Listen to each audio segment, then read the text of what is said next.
I would like to call to order the study session for the City Council for the City of Wheat Ridge, Colorado for Monday, June the 2nd, 2025. We have two study items on our agenda tonight. See where my head is. Our agenda item number one is animal control amendments to the code.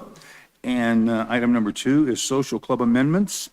And we will start our meeting as we usually do with public comment on items that are on the agenda. So this is either about animal code amendments or social club amendments. And our first speaker is Mike Okada. And Mike, if you would please come to the podium and introduce yourself. Please spell your last name for the record so we get it right. And tell us whether you're speaking on item one or two. And we'll go from there. And item one is the animal control, and item number two are the social club. Thank you, Mayor Starker. My name is Mike Okada, O-K-A-D-A, and I live in District 4. I support staff's recommendation in item number one, and in particular applaud the recommendations made in section 4-11. Thank you, council members Weaver and Hulteen, for requesting this examination of the city's animal welfare codes. While I was reading through Chapter 4 of the Municipal Code, I noticed what may be an opportunity for a correction that I don't believe is mentioned in the memo. In Section 4-18, subsection B, the language references the affirmative defenses and exceptions. In Section 415, subsections B and C. 415, subsection B does not contain any defenses or exceptions, and there's no such subsection C. So I believe that 418, subsection B, means to instead refer to the defenses and exceptions in section 417, subsections B and D. This may have already been noticed by staff or council, but I would like to make sure to mention it. It's also likely would have been noticed further along in the process, but since we're looking at the language of chapter 4, I thought it was appropriate. Thank you. Okay, thank you very much. That's all of the folks I have signed up in city council chambers to speak tonight. I'm going to check with our clerk and see nobody has signed up to speak online. So we will go to our first agenda item. This is animal control amendments. Mr. Goff, do you have a staff presentation on this item? We do, thank you. Mary Ann Schilling, our Assistant City Manager, is going to introduce it. Thank you. Yes, thank you. So this topic came up because of council members Weaver and Hulteen requesting a study session to review the city's animal welfare code. We found as we started digging in that a lot of the code was really outdated or out of practice. And so once we started digging, we kept finding a lot that we wanted to update. So we appreciate your patience as we go through about 20 amendment recommendations, but we think it's well worth it. And so I will now turn it over to Cole Hayslip to get us started. Thank you, Mayor, members of council. It's a pleasure to bring this item forward to you tonight to talk about some amendments to our animal code. So let's get started with our presentation.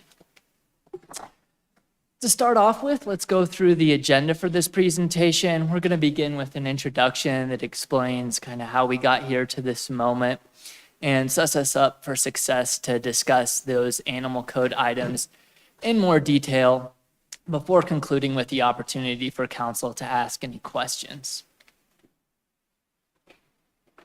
So to begin with, we brought this item forward because Councilor Hulteen and Weaver suggested that staff revisit the animal code.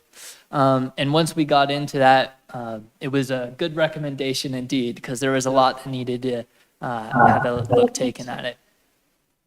That led us to do a comprehensive review of the code, looking at every single section in the code, trying to find improvements wherever it was necessary, and also to compare our code with those of our neighbors. So we looked at the cities of Denver, Golden, Lakewood, Arvada, and tried to find areas where their code was maybe doing things a little bit differently, or maybe even better than some of the things that were in our code. And then we brought forward those amendments tonight for you to consider. This project also included some very extensive conversations with our community service officers. Those are the people in the city that are responsible for enforcing the animal code. And we thought it was important to involve them because, of course, they'll be the ones enforcing this code. We also included conversations with the municipal court, our city prosecutor, the municipal judge, and our city manager's office between myself and our assistant city manager. So overall, this is very, very vetted animal code. And we think we've prepared about 20 different items and associated recommendations out of that process for you to consider. Before we get into these discussion items, I wanted to give council an opportunity to guide tonight's discussion. So as I mentioned, it's very long, 20 different items. So I'd like some feedback for how council would like to proceed through each of these items. There's kind of two ways you could approach it. The first way is sequentially. So I could present on one of these items. Council could pause. If there's any discussion or questions on that item, we can address those at that time, and then council can give us direction. Otherwise, I could go through all of these items, and then at the end of me going through them, council would have the opportunity to identify which items they agree with staff's recommendation on, and then pass those through consensus, and then follow up on the remaining items for discussion and decision-making. So I'll turn it over to the mayor briefly here for a moment to get council's feedback on how you'd like to proceed. Okay, Counselor Hulteen had her hand up, so I'll call on you first. Thank you. I'd like to propose that we respond to them individually as we go through them. I think that works in this instance because there's not a lot of interdependency between them. Most of them stand alone. I'm afraid that by the time we got to the bottom of the list, we would feel like we're starting over again. So I would like to propose we respond as we go through. If there's no further objections, we'll go through them and make a decision on each one as we discuss them. That's the way we'll do it. Fantastic. Well, let's start. And before I get into this one specifically, I wanted to describe for any audience that out there what the headings are, because we have a structure throughout here. So each of these items is assigned a letter. That's kind of like item 1, 2, 3, etc. And then behind the colon is numbers and letters like 48A. What that is saying is that this discussion item pertains to section 48A of the municipal code and specifically titled the Animals at Large section. So you'll notice those throughout the presentation. All right, with that being said, let's get into the first one, Animals at Large. Currently, only dog owners are prohibited from letting their animals run at large in the city of Wheat Ridge. Other animals are not held to the same standard, although such animals may pose a similar threat to public safety when running at large. To address this issue, staff recommends prohibiting all animals from running at large, except for domestic house cats, which is pretty typical among municipalities. Is there discussion on that issue? Counselor Weaver? Do we need to have another exception for horses since we still allow riding horses? I realize that's not technically at large, but I think you're going to have some horse owners that take exception to the fact that it's an animal at large. And the other thing I'd like to say about this is I also think that we have to have some note of animals that are grazing. So that's why the other animals aren't, is because typically they're kept in some sort of place where you let them out of their pen to go graze for the day and then they go back in. And so I just think a mention of the fact that some of these animals are grazing animals and are kept differently, and horses and or goats and or I don't know if we have any cattle left in Wheat Ridge. We may. There might be a few. So just a thought. That's what I would recommend adding to this, because I think you'll get some pushback. Yeah, because technically my goats are at large, even though they're on my property, but then you get into the whole fencing issue. So you just might mention and make sure it correlates with our urban agriculture rules around animals, because I know we have some animal at-large rules in that section of the code as well. Thanks. Counselor Ohm? Mayor, I got two questions. First one is define at large. Yeah, so I don't remember the definition in the code off the top of my head, but at large would generally refer to an animal that is running throughout the city unsupervised. Okay. And then the second question is, would somebody holding the reins of a horse be the same as a leash? Yes. Okay. I know that's it's kind of common sense, but I just want to make sure that so at large in this, if it was a horse, I mean, no reins, and it's assumed to be off your property? Yes. Okay, thank you.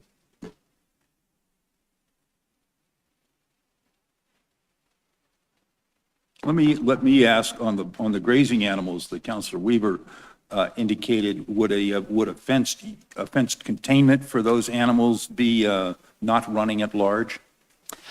Yes, I believe so. To specifically address that concern, I think we could enumerate in the code specifically that grazing animals and, horses that are taken by the reins are not included in the definition at large, just to make sure that we're super crystal clear on that.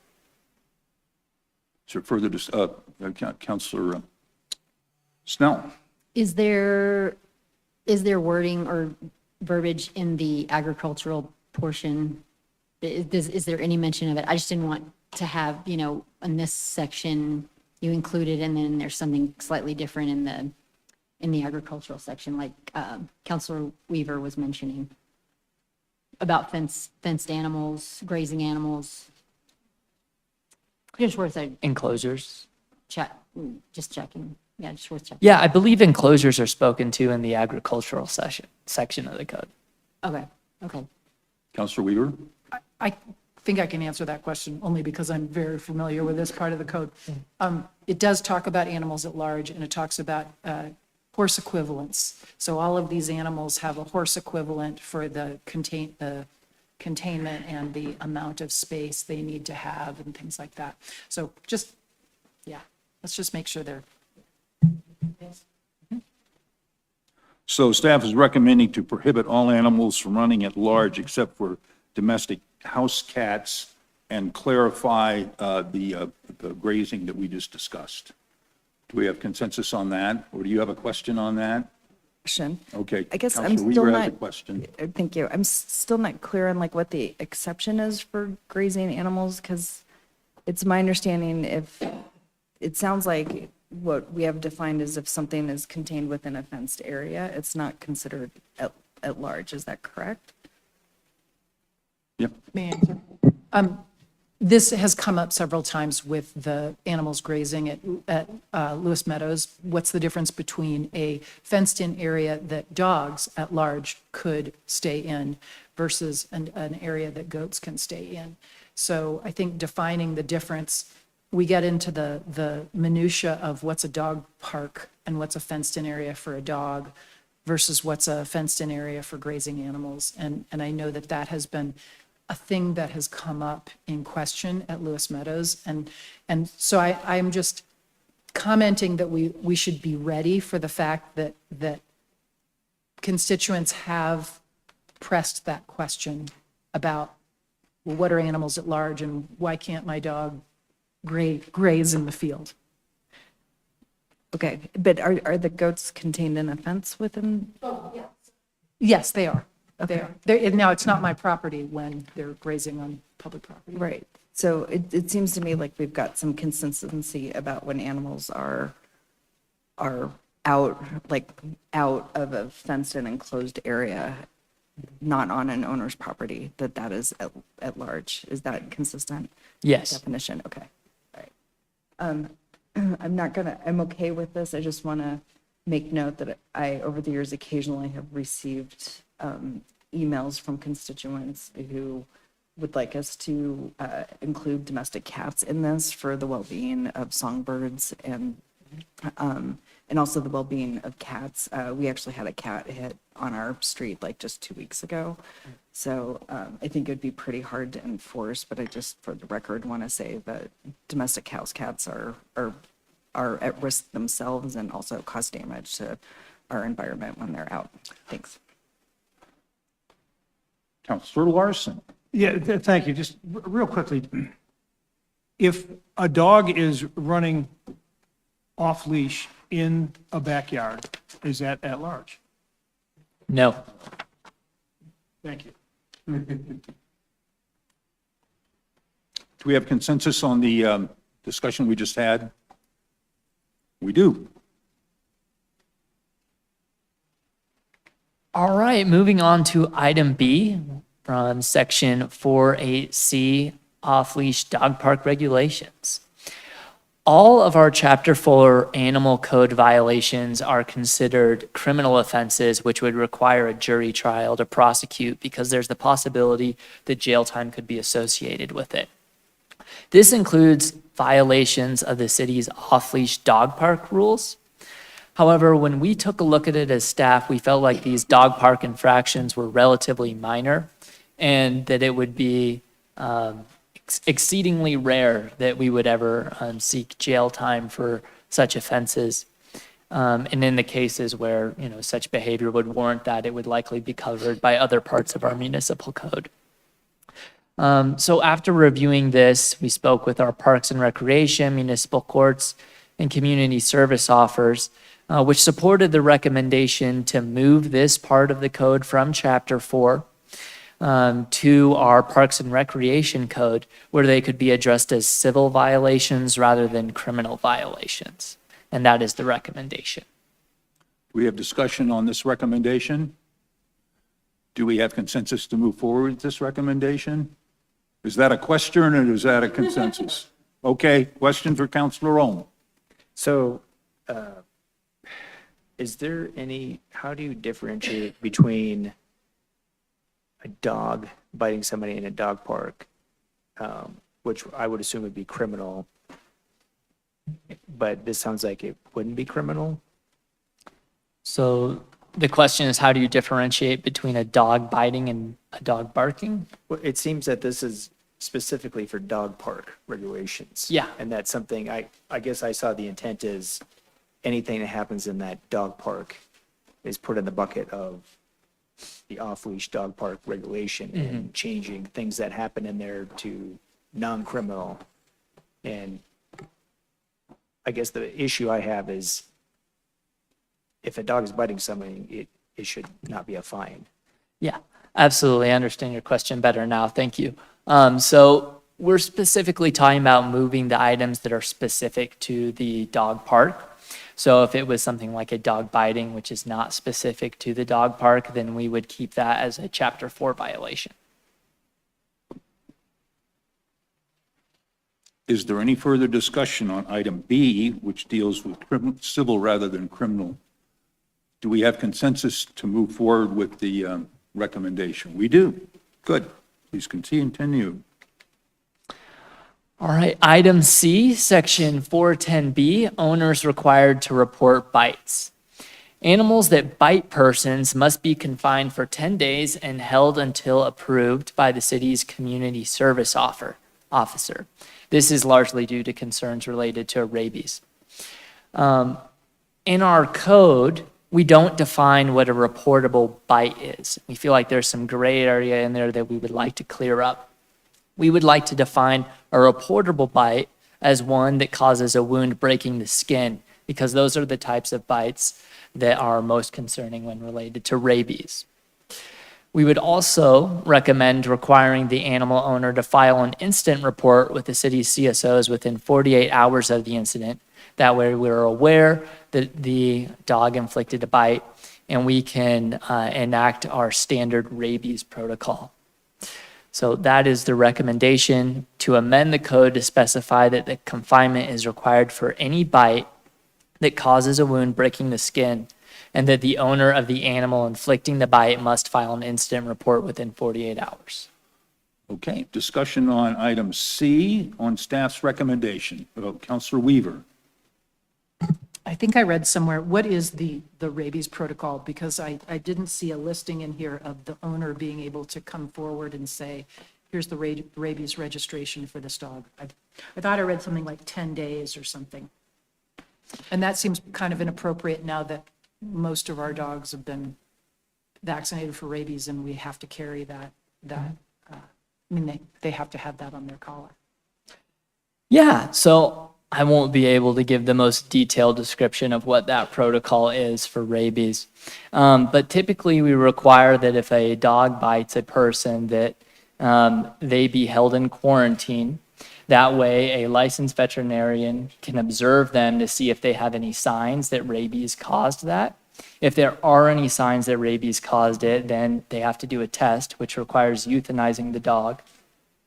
And then, if there is any rabies, then of course the person has to get a shot. This is extremely important because if you don't catch rabies early on, then it's almost always fatal in humans. I understand that, but I don't see any information about the owner being able to bring data before the dog gets put down, that they have had a rabies vaccination and the vet is contacted and a bunch of different things. That just seems, I understand when this was written, that was appropriate at the time. It doesn't seem really that appropriate right now, to be that, to have that kind of response about while rabies isn't eradicated, it is not as prevalent as it has been even 10 years ago. So I guess I'd like either some comments from other counselors on that or, yeah, thanks. Counselor Ohm. Thank you, Mayor. In my comment on I know this is about rabies, but I would kind of agree with Council Weaver about, I actually have less of a concern about rabies and more of a concern about waiting 48 hours to say, hey, my dog bit somebody. How did we land on 48? And because I don't know what that, if somebody did somebody harm, like when a person to person, what's a typical time frame of when that incident would have to be reported versus the dog is this solely based on the potential for rabies? That's why we have the 48 hours? Yeah. We have Commander Hunt who can help answer Okay, these Commander questions. Hunt. Yes. So to answer a couple of questions for you and a little bit of background on me, I spent years as CSO supervisor. I currently oversee the CSOs who deal with the containment and the quarantine. So the period is 10 days and the reporting is 48 hours. The recommendation is that because, as was said by Cole earlier, that 48-hour period is really important for the veterinarian to identify whether the animal does or doesn't have rabies. Unfortunately, there are more people that don't have licensed dogs and vaccinated dogs than there are that do. So it's in order to protect all the public with the quarantine period. Even if they can prove they have vaccinations. Yep. Yeah, because what the vet will do is they'll want to examine the dog, take a look at the dog, look at its behavior, because even if it has vaccination, there's still a possibility that they could contract it. And because it's pretty much fatal 99% of the time, 100% of the time with in humans, it's really imperative that our CSOs and the veterinarians identify if the animal does it. So even though it's a small percentage, it's still critical to the human population that we identify. Thank you. Counselor Hulteen. Thank you. It feels a little bit trivial, but we're saying animals in here, and I'm assuming we mean domestic animals. Yes, ma'am. Okay, I just want to clarify that that's what we're talking about in here. And I actually have experience with this. I had one of my dogs who actually had been hit by a car, bit me as she was dying. It was like a pretty traumatic and awful experience, but I still had to report it to the state because it was a dog bite and had to go through a whole rabies protocol because of that. So I'm personally familiar with this. I do hope that everyone errs on the side of, trying to prevent putting as many animals down as possible. I understand that we need to really curb it in humans, but this one's a little bit tough for me, but it's the right thing to do for public health. And I think defining the bite more clearly would be helpful. Counselor Snell. It mentions that the dog needs to be monitored for 10 days by a veterinarian. Is that a veterinarian that is designated by the city, or is that your own vet who holds the dog? It is usually, we quarantine them with either, if they do have a vaccination record, we can put them in the home with the authorization of the vet and Foothills Animal Shelter. If they don't, we put them with Foothills Animal Shelter where they monitor them for the 10-day period. And during that time frame, the dog owner has the ability to go to the judge and ask for a hearing so that they can seek the ability to take them home if the judge believes that's warranted. Is there a requirement for the bite victim to come forward and make a complaint or a report? Currently in our statute, there is not, but generally we'll get notification from a treatment facility, from an emergency room or a doctor's office.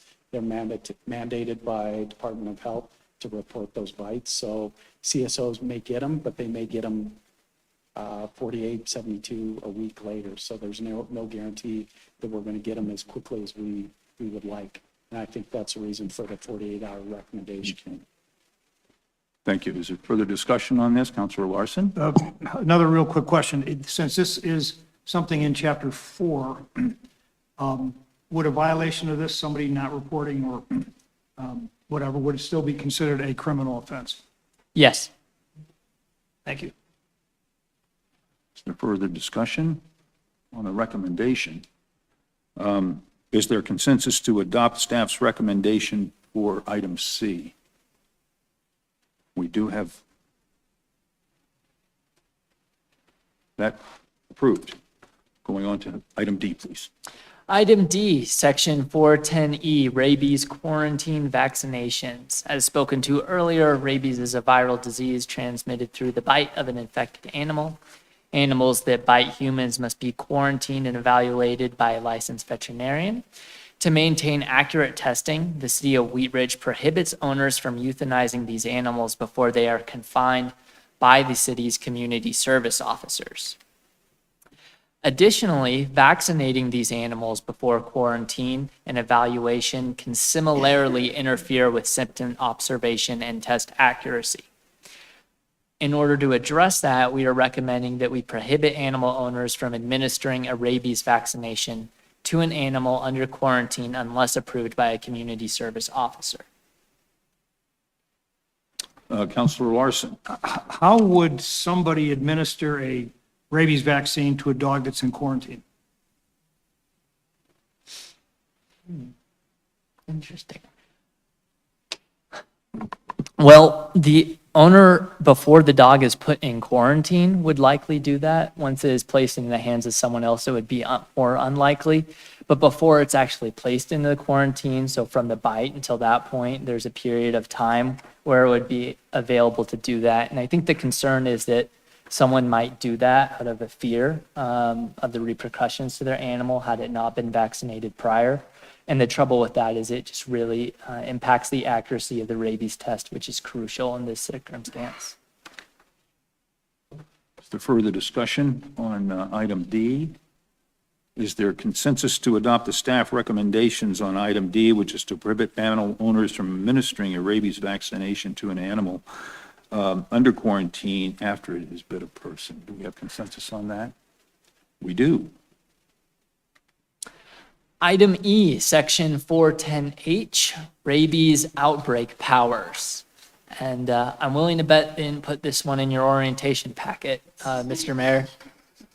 But the mayor, according to our code, holds broad powers to regulate animals during a declared rabies outbreak. That includes, regulating the times at which animals may be out in public, putting in place curfews, and other things related to preventing the spread of rabies. When we looked around at other cities, it was relatively rare. Well, we didn't see any other cities that put this in the hands of an elected official. Any cities that they spoke to it, they put it in the hands of the police department. Our recommendation is to remove the mayor's authority to regulate animals during a rabies outbreak emergency, which would allow staff to then follow expert guidance from Jefferson County Public Health at the direction of the city manager. And the reason why this is important, in addition to needing to follow the expert guidance here, is that the decisions that the mayor would make would likely take time, require public notice and hearing that would go above and beyond and inhibit the city's abilities to act in a quick and effective manner in such an outbreak and public health crisis. So that is the recommendation. Sorry, Mayor. Well, questions on this? Counselor Weaver. I was just curious why you don't want to give it to the chief of police. No reason in particular, except for in the city management form of government, we typically give these sorts of responsibilities to the city manager, who then delegates accordingly. I'm just, my only questioning of that is that the police deal with emergency situations all the time, and the rabies outbreak seems more like an emergency to me. So I guess, I don't know if any others feel that way, but I sort of like the idea of chief of police involved with that decision-making power. Is that okay? That's my opinion. Mayor Pro Tem Stites, did you have something on this one? Yeah, Mr. Mayor, thank you. I think the power staying with the city manager makes sense. I remember when we declared the emergency during COVID, we put all the power with the city manager. The city manager can always lean on the police chief or whoever he needs within the city, but I think that the ultimate authority on that should be with the city manager. Just for my curiosity, is the mayor empowered to declare an emergency in the city? To declare an emergency in the city by themselves? I don't believe they have the power to declare the rabies outbreak. It would have to be declared by the city council or Jefferson County. Just a general emergency you're asking for, Well, that's what we're talking about, right? In an Rabies. emergency? but rabies specifically. So there's a specific rabies emergency? Yeah, but the mayor does have can do Right, yeah. a call for emergency. Yeah. Who does the code say that does it during a rabies emergency? Right now it's the mayor. So we're going to designate a different authority? We're suggesting, The City chief- manager. The city manager. yep, with expert guidance from Jefferson County Public Health Okay. or the police chief was recommended by one of the Okay. council members. Because staff recommendation is just to remove the mayor's authority, doesn't say who else we're going to give it to, unless that's in F. Councilor Hulteen. Thanks. I'm reading this not that the mayor doesn't declare the emergency, but rather imposes the regulations once the emergency is declared. So it sounds like the emergency isn't declared within the city. There's some other agency that declares the emergency? It would typically be Jefferson County Public Okay. Health. Okay, so what we're actually talking about is who then has the regulatory, like, how do we actually regulate how we implement the emergency here? Yeah, once Yeah. the emergency is declared, who has the power Okay. to enact those regulations? Okay, yeah, I agree the city manager is in contact with the county and the state and would be able to work best across staff with that, so I agree with those things. Any further discussion on this? So the recommendation is to remove the mayor's authority to impose regulations on animal control during a rabies outbreak, emergency. Do we have consensus on that? We do. All right, item F, this one is in section 411A, unsafe transport of animals, and this is a new addition to the code that we are proposing. The unsafe transport of animals addresses situations where an animal may be exposed to extreme weather or a risk of falling from a vehicle during transportation. The city's code does not currently address this issue. When we looked around to other cities, it seemed to be something that was quite frequent they would address. And when thinking about the issues, staff felt like there was good cause to do so related to the animal's well-being. So we are proposing that we require animals to be transported in an enclosed vehicle, trailer, or securely restrained in a manner that protects them from fall or extreme weather. and that is the recommendation. Discussion on F, Counselor Larson. Would this be something that would be, I forget the description, but something where a police officer sees this, sees a dog in the back of a pickup that's not secured, he's allowed to pull the vehicle over? Yes, if it's in danger from falling, yeah. Additional discussion? Counselor Hoppy. Thank you, Mr. Mayor. My question is that, if we are transporting animals in an open trailer, not an enclosed trailer, then what we're saying is that they have to be tethered inside the trailer? Yes, in a manner that would be sufficiently safe so that they couldn't, fall out of that trailer and then be, for lack of a better description, hanging from the side of it or something like that. The tether would need to be short enough that they would be prevented from leaving the vehicle. Okay, thank you. Counselor Hulteen. Thank you. This is actually one of the ones that is why I asked us to revisit our animal regulations in the city, and it was based on an experience I had at the Costco parking lot in Arvada on a really hot day. And there was a dog clearly in distress in an enclosed car, and I called the Arvada police, and they were authorized to actually break the window of the car to get the dog out. And I looked in our regulations and found out we did not have the same protections for animals. So I'm glad we're moving forward with this type of welfare. So I'm very much in support of this. Thank you. Counselor Larson. This brings up this idea that our police has the authority to enforce Colorado statutes. And these are statutes that may not be on the books here in Wheat Ridge. What we're saying is that the city of Wheat Ridge should have these specifically in our code. That language pertains to the next two items in specific. I'm not aware of any state statute that regulates the transport of animals in a safe manner, but that does relate to the next two items. I'm sorry, you're right. I was looking at the next one, but this issue comes up in a couple of different places. So I'll withdraw the question. Any other discussion on this item? So do we have consensus on item F to prohibit the unsafe transportation of animals as recommended by staff, which would require animals to be transported in an enclosed vehicle, trailer, or secure restraining device that prevents them from falling, being thrown, or jumping from a vehicle? We do. All right, moving on to item G in section 411. This is new language proposed related to animals being exposed to extreme temperatures in vehicles.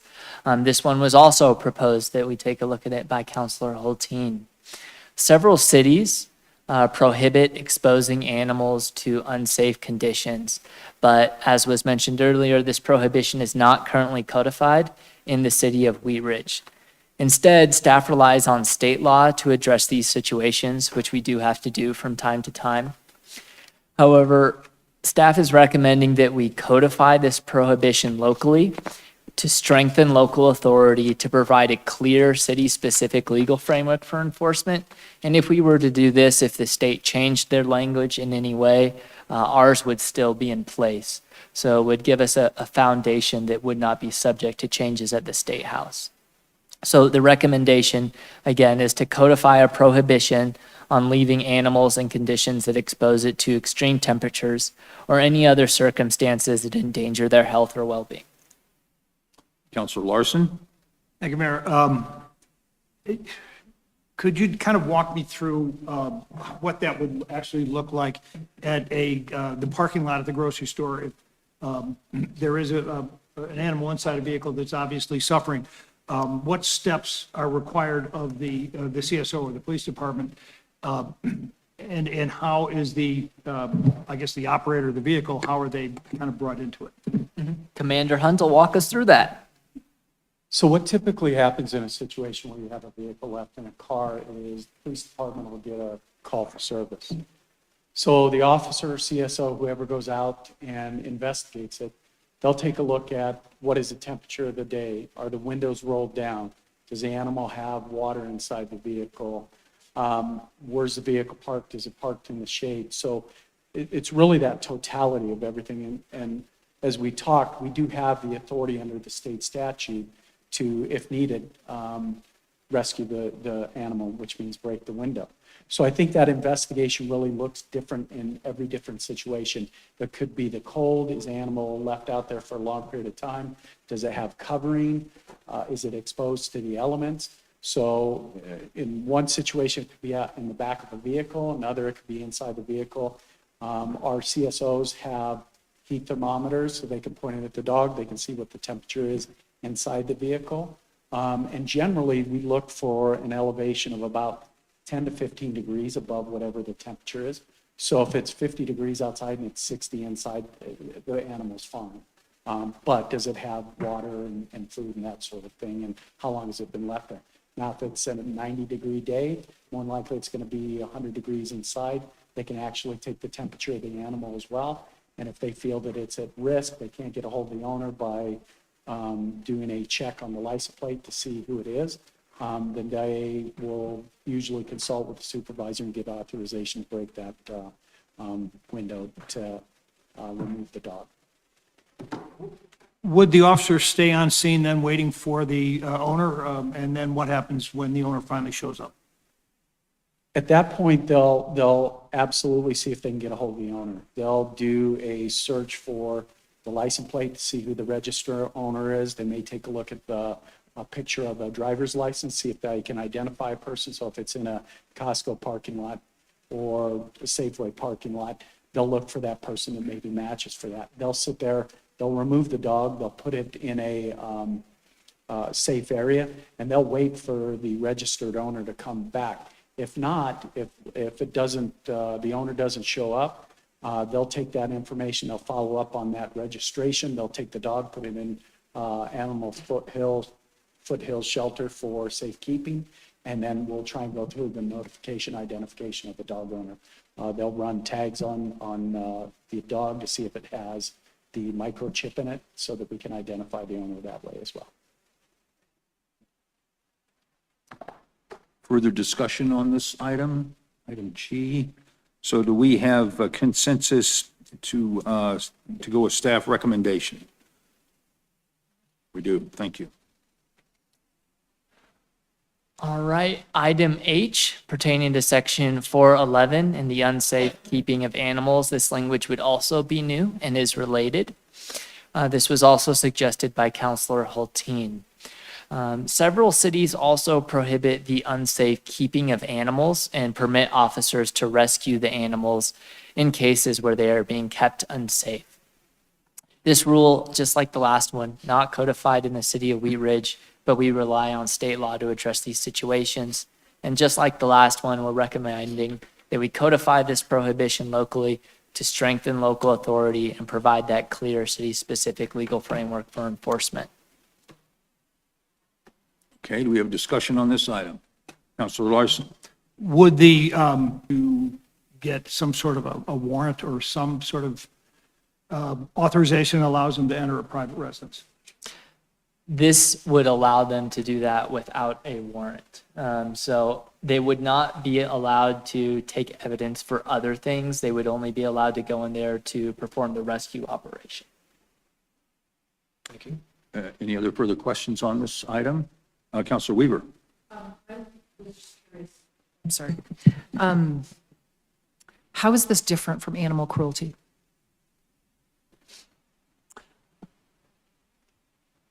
The unsafe keeping of animals or the rescuing of animals? The unsafe keeping of animals, because I've always understood that falls under animal cruelty.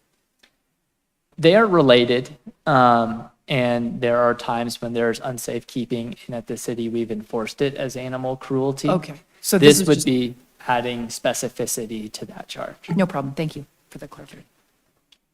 Any further questions on this item, discussion?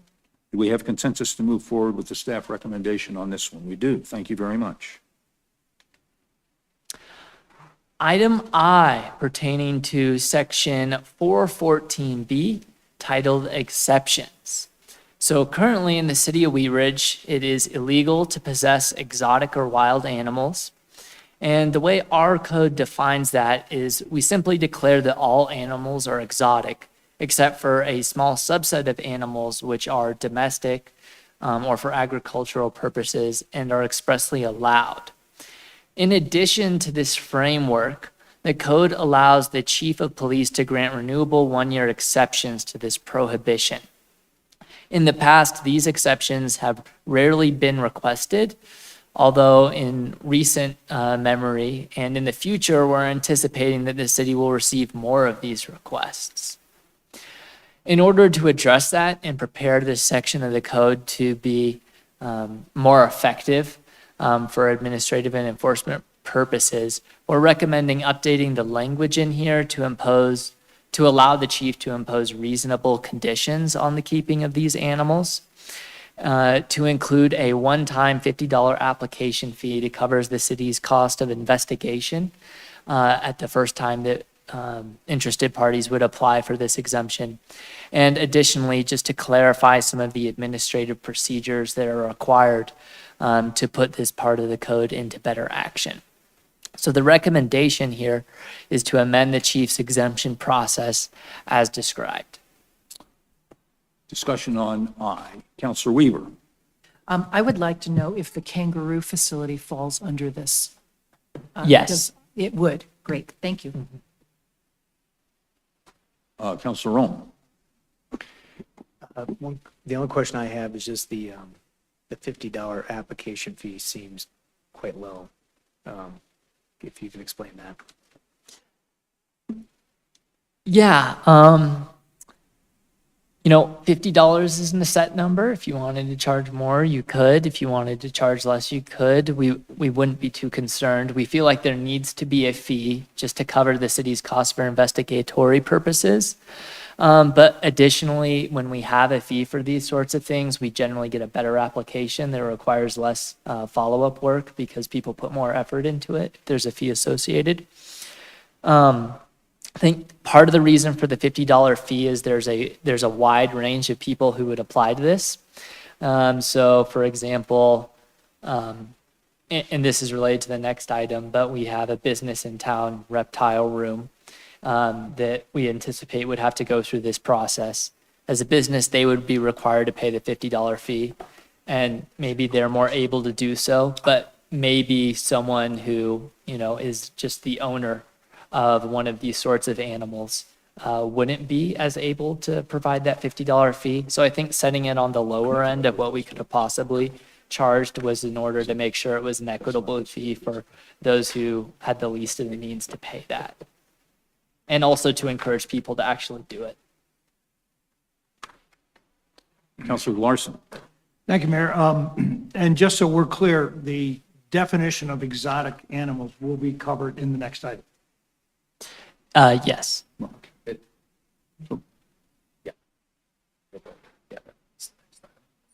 Okay. Well, it won't, not going to classify exotic animals, it's going to classify domestic. Okay. Just to put a finer point on it. Is there any further discussion? Counselor Hulteen, did you have something else? Do we, this is I, do we have a consensus to move forward? Okey-doke, looks like we do. All right, moving on, item J, section 414D, specific animals enumerated. So as previously mentioned, the city of Wheat Ridge declares all animals as exotic and therefore prohibited except for the following list. And I'm not going to go through that list, but it's a lot of your fairly typical household pets and domestic animals. However, because of the way that this code is written, where it says, everything is exotic except for these things, it leaves some things that are typically considered household pets out. So because of the way it's written, it unintentionally bans reptiles, amphibians, and insects, which are pretty typical household pets and allowed in a lot of municipalities. We also felt like there was no inherent health or safety concerns with owning most reptiles, amphibians, and insects. So we recommended updating the language as follows. And the way we designed this language was to try to strike a balance between the ownership of, typical domestic animals while also thinking about what are those animals that would be most dangerous to public safety, and looking around at neighboring municipalities to see what kind of standard best practice regulations were. And that's what we're proposing tonight, is kind of that standard that we found among other cities. So the recommended language is that non-venomous or poisonous reptiles, amphibians, and insects would be allowed except for the following: snakes that are longer than 6 feet, crocodilians, included but not limited to alligators, caimans, and crocodiles, monitor lizards and tegu lizards, and any animals that have been classified as a dangerous or hazardous species under state or federal law. So we do have some businesses in the city of Wheat Ridge that market these animals as commodities. 3 in particular: we have a Petco on Wadsworth, a PetSmart on Youngfield, and 5280 Reptile Room on Kipling. All these businesses have been informed of the proposed changes, and if these proposed changes were enacted, there would be no impact to Petco or PetSmart because all of the animals that they have would fall under that proposed language as legal. 5280 Reptile Room, however, they do have a large part of their business is selling those animals that we mentioned as specifically prohibited. And they would be required to apply for an exception through the chief's approval process. In speaking with the business, they have some concerns about the uncertainty associated with the process. They're concerned about having some of their animals and business denied, and they're a little uneasy about the process. In speaking with them, they'd also like to work with staff to elaborate upon this previous definition, to enumerate and differentiate along the details of each of these prohibitions. For example, they'd like to work with staff to enumerate specifically which snakes that are longer than 6 feet would be illegal. So one thing that was mentioned is that corn snakes are the most popular domestic snake in the United States. They can grow to over 6 feet, and they don't pose nearly the same threat as, something like a reticulated python might. So I think this definition is a little flexible, and I think we might be willing to work with 5280 Reptile Room on enumerating a little bit. But that is to say, they do have concerns about the process. They'd like to work with staff a little bit more on the definition. While we would like to keep it within what the standards are for other municipalities, I think if you gave us the go-ahead tonight, we'd be willing to work with them a little bit more and spell out those definitions in a little bit more detail in a way that balanced public safety and the reasonable ownership of domestic animals. But again, the recommendation is to amend the list of domestic animals to include reptiles, amphibians, and insects with restrictions as recommended by staff. Counselor Weaver. Thanks for this. I just have a clarification. I'm fine with the reptilian stuff and what you just said. I would like an exception for endangered, any sort of endangered animal to be included on here, because it's still always going to be difficult when people consider something wild versus not, but I think we can agree that an endangered animal should not be, or that's traded that shouldn't be crossing borders in the first place. The other thing, I want to go back to the specific domestic animals enumerated. In the agricultural part of the code, we actually have the opposite, where swine are not allowed to be kept in Wheat Ridge, but you can have a pot-bellied pig, because a pot-bellied pig is a domestic animal. Is that, No. no, Without. well, it's a little bit more complicated. Well, we have So- several potbelly pigs that live in Wheat Ridge. So there's a specific scheme for pot-bellied pigs. So pot-bellied pigs are allowed, but they require a chief's application process that is specific to pot-bellied pigs. And it's Okay, not so the that's same why it's approval process as okay. for other animals. So is that's put somewhere? That's also within this section of the code. Okay, all right. So potbelly pigs can be had, but the chief has to check the potbelly pig. Correct. Well, I'm just curious why. What, as opposed to 1,000-pound swine? I'm just curious.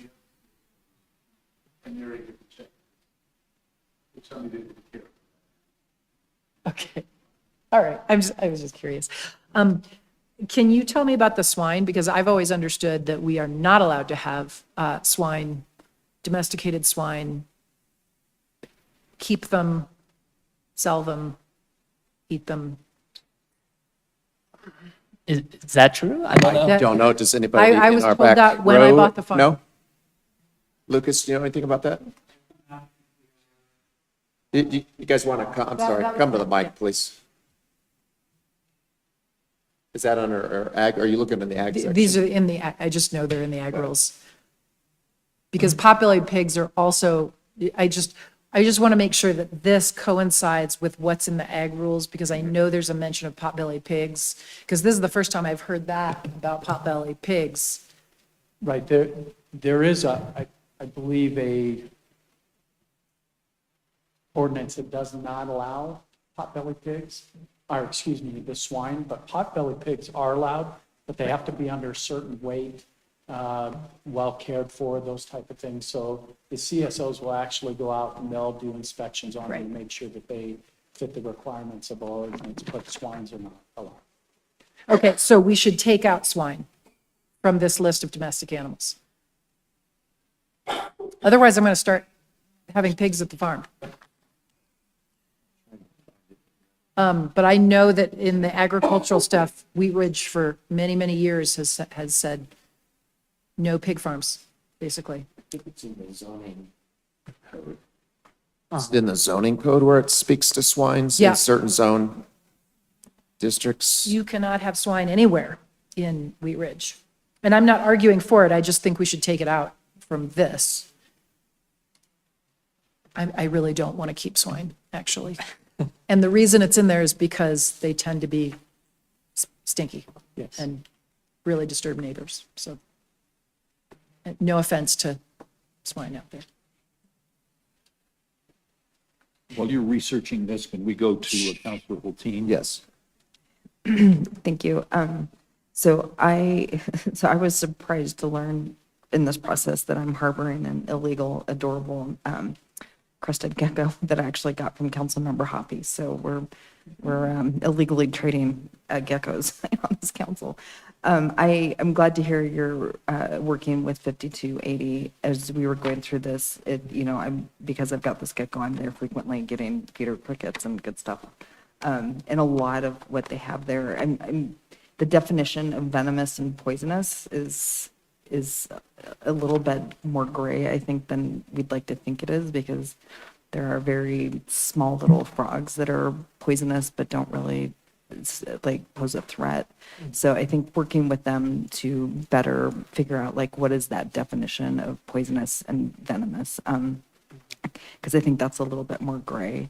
And so the question I have there, I guess I trust staff to figure out within that, what seems reasonable. I do know a lot of what they sell are starter pets for a lot of young children in the community, and it's a way of learning how to take care of animals. So hopefully there's something that works to keep them in business. And I also really want to second Councilmember Weaver's, both no swine, but also calling out endangered animals and trafficking of endangered animals, because there's a lot of that would otherwise not fall under these descriptions. So thank you. Councilor Hoppy. Thank you, Mr. Mayor. My concern is that I don't feel like item J is fully fleshed out yet. And what I'm inclined to do is skip on it for tonight, get it flushed out and have it brought back to us rather than put something in the code and then have to come back and amend it. And so that's just my suggestion. Thank you. We'll keep that in mind. Counselor Larson. Thank you, Mayor. Just to be clear, when we look at these two items together, the first one talks about an exception that the police would grant. My question is, first, are they granting an exception for the business as a whole or for the individual species? And if it is an exception for the business, then if that business then adds another line of reptiles that were not included originally, do they have to get another application for an exception? Yeah, so the exception would be for the business and the update to the code, which council just reached consensus on, gives us the administrative discretion to say, this business, you have exceptions for these animals, but not these animals, for example. And if they were to get animals that were not allowed previously under their specific exception granted to them by the chief, they would have to go back and get another exception or get an update to their exception. Is there further discussion on this item? Did you have something? I'm sorry, we'll do further research on the swine. In section 4, it does say they're considered domestic and they're allowed. Yeah, and But then in the zoning, they're allowed in A2, but not A1. So there's some discrepancies there. Okay. Yeah. Maybe, let me start with this consensus that Counselor Hoppe has proposed that we postpone discussion or postpone a decision on this item at this time. Okay, we're going to postpone that now.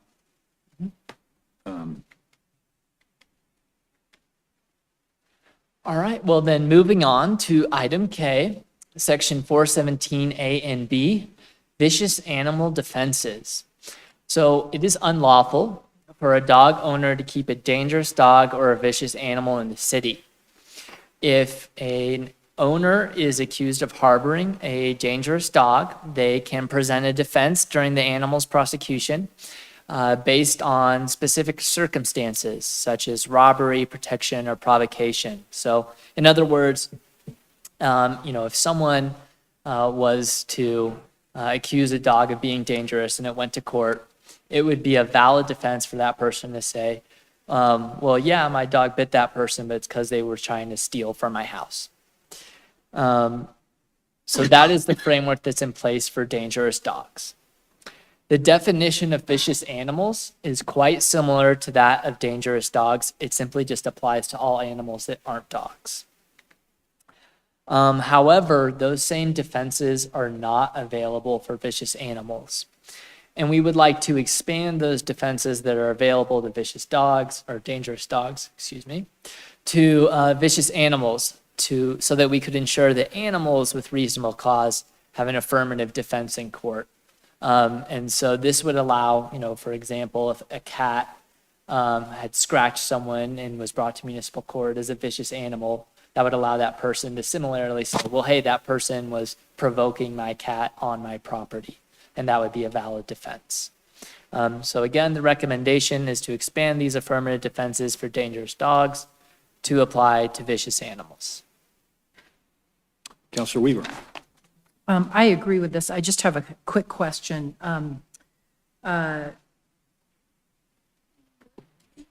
What if a cat that is not considered, which is considered an okay at-large animal, comes into my yard and my dog kills the cat, which has actually happened to me? Yeah, I believe, so you're asking about how that would be defensible for the dog? Right. Yes, yes, it would be. Because unfortunately, I had to go to my neighbor, and this was not in Wheat Ridge, by the way. I did not kill anyone's cat in Wheat Ridge. But, it was an awful situation, and I took responsibility for it, but they wanted something to be done with my dog, and I Yes, that would be a defense. That, Okay. your dog was on your property and it was provoked by a cat that came onto your property. And just so wanted we would clarify. want to expand those defenses to be available to all animals. Okay, thanks. Counselor Larson. What does the dog have to do to be considered dangerous? That is a great question. There is a list of things in the code. If you'll bear with me for a moment to pull up the precise definition of a dangerous dog.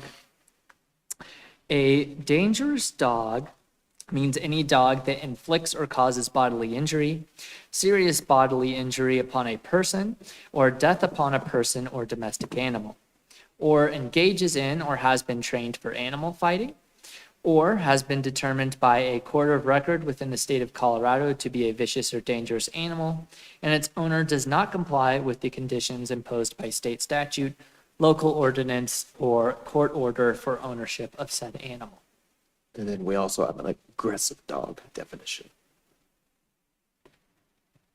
Aggressive versus dangerous. Yeah, they're, according to our code, they're different.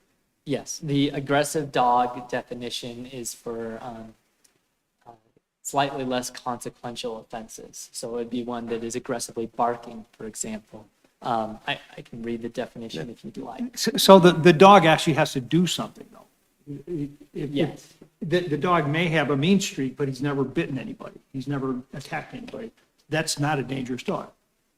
If he hasn't committed the act. Yes, depending on the definition, it could be an aggressive dog, but it might not be a dangerous dog until it actually gets to the point of inflicting that wound or injury, or if it has been trained to do so. Additional discussion on this item.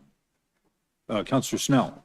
I'd just like to mention, you threw out some of the situations in where dogs are known to be dangerous. There are plenty of examples of dogs who have been rescued from fighting situations that are family pets. And so I don't think that this would apply, but I just wanted to throw out that is, you're getting into like BSL and into that territory, and I'm hoping we don't go down that road. But just to clarify, there are dogs that I think may have been put in situations previously, and they have been rehabilitated, and then they're, part of the family. And so I don't think that applies, but I just wanted to throw that out.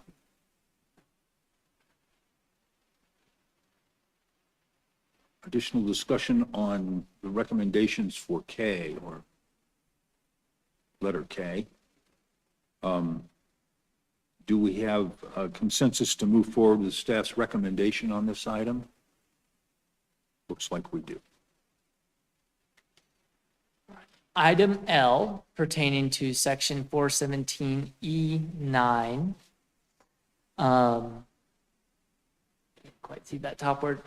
Structures for enclosed structures for dangerous dogs.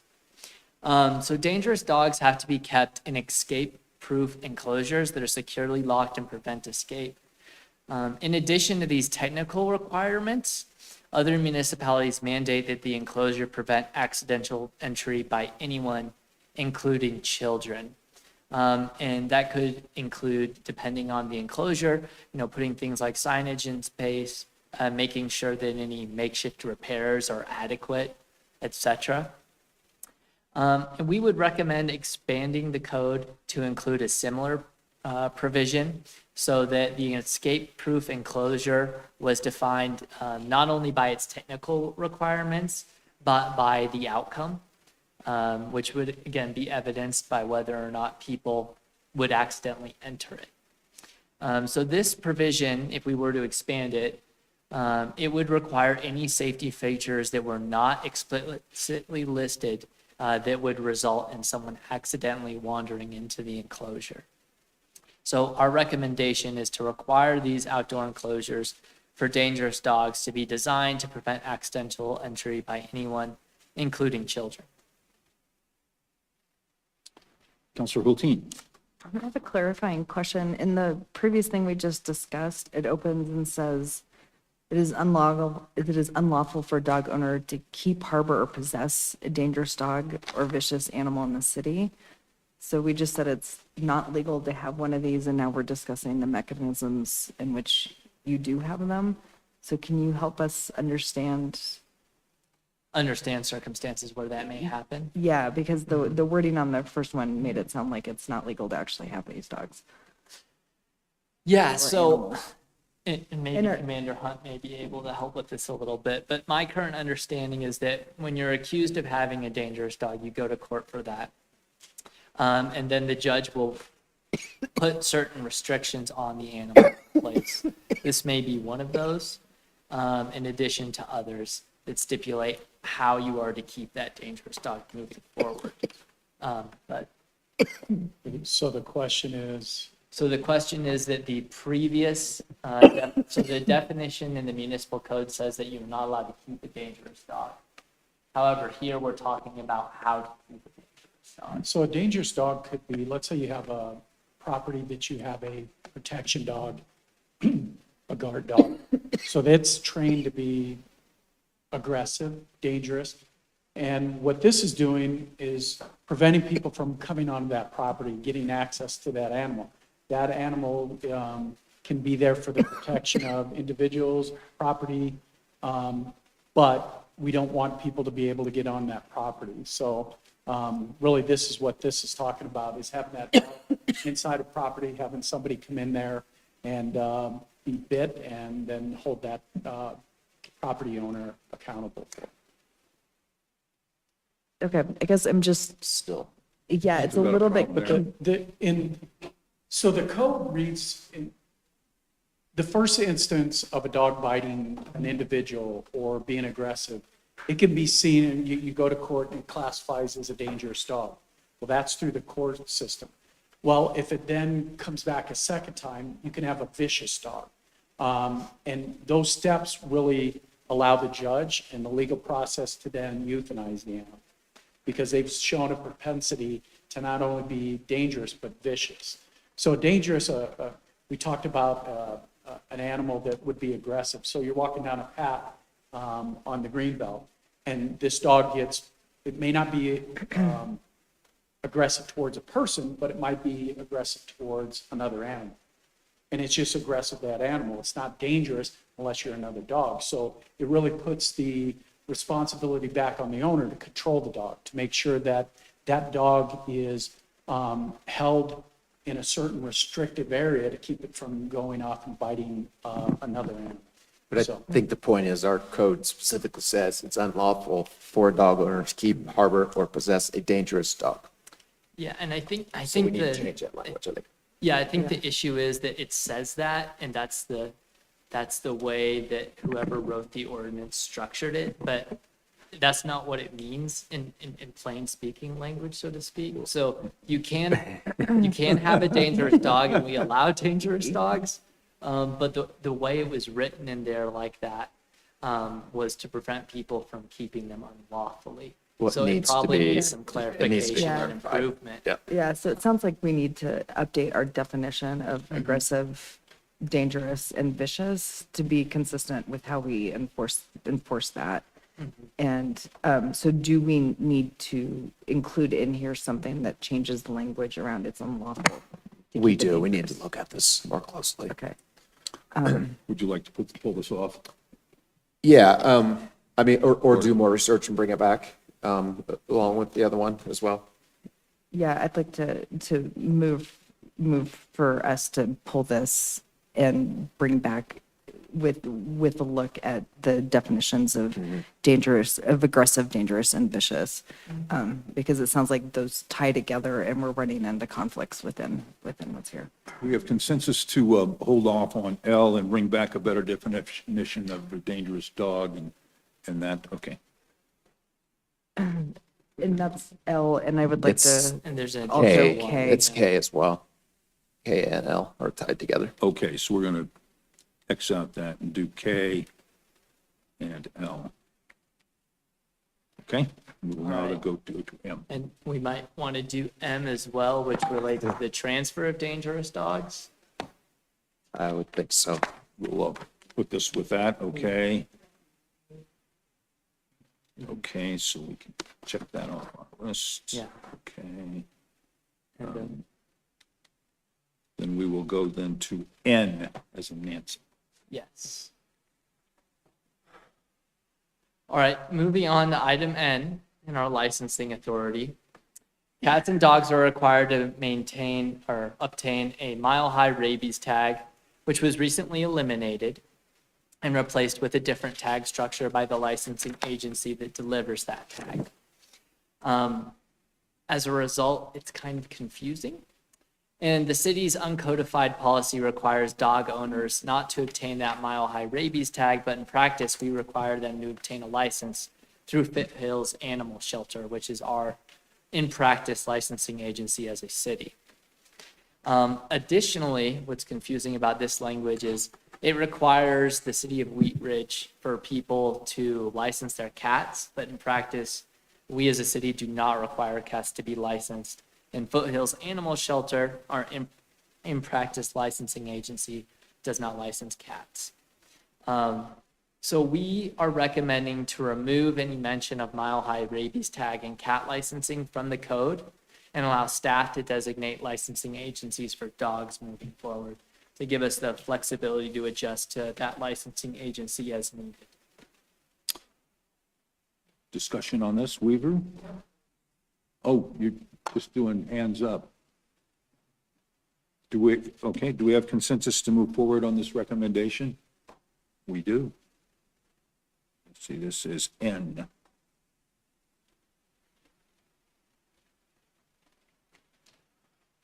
You're on O.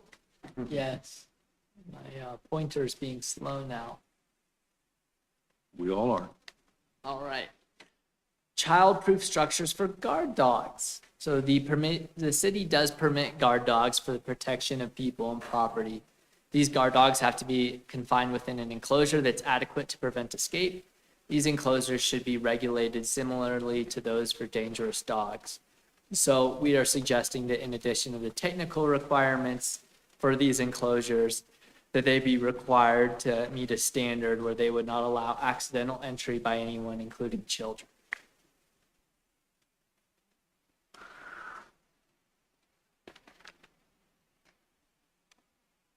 So this is typically, so I've been in places where you hire dogs to provide perimeter. And so the perimeter security that the dog has would need to be prevent accidental entry. Yes. Okay. So you couldn't accidentally jump over the fence or something like that. Yes. Yeah. Okay. Any discussion on this item? Is there consensus to move this forward? There is. It's, oh, All right, moving on to item P, section 433, guard dog cease and desist orders. This is new language proposed by the city. Golden's Police Department issues cease and desist orders when the presence of guard dogs may pose a threat to any person, property, or animal, simply based on where the location and the specifics of where that guard dog placement is. We don't have this provision in place, so if someone wanted to put a guard dog in place and we felt like the location of it was not appropriate or it was a threat to public safety, we wouldn't have a way to address that.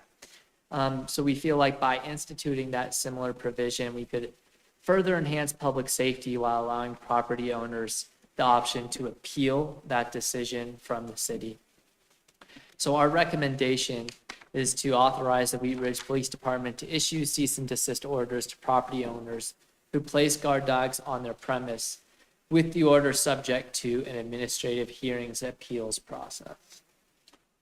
discussion on this item. Councilor Larson. Thank you, Mayor. The city will require the owner of a guard dog to have that guard dog within a safe enclosure.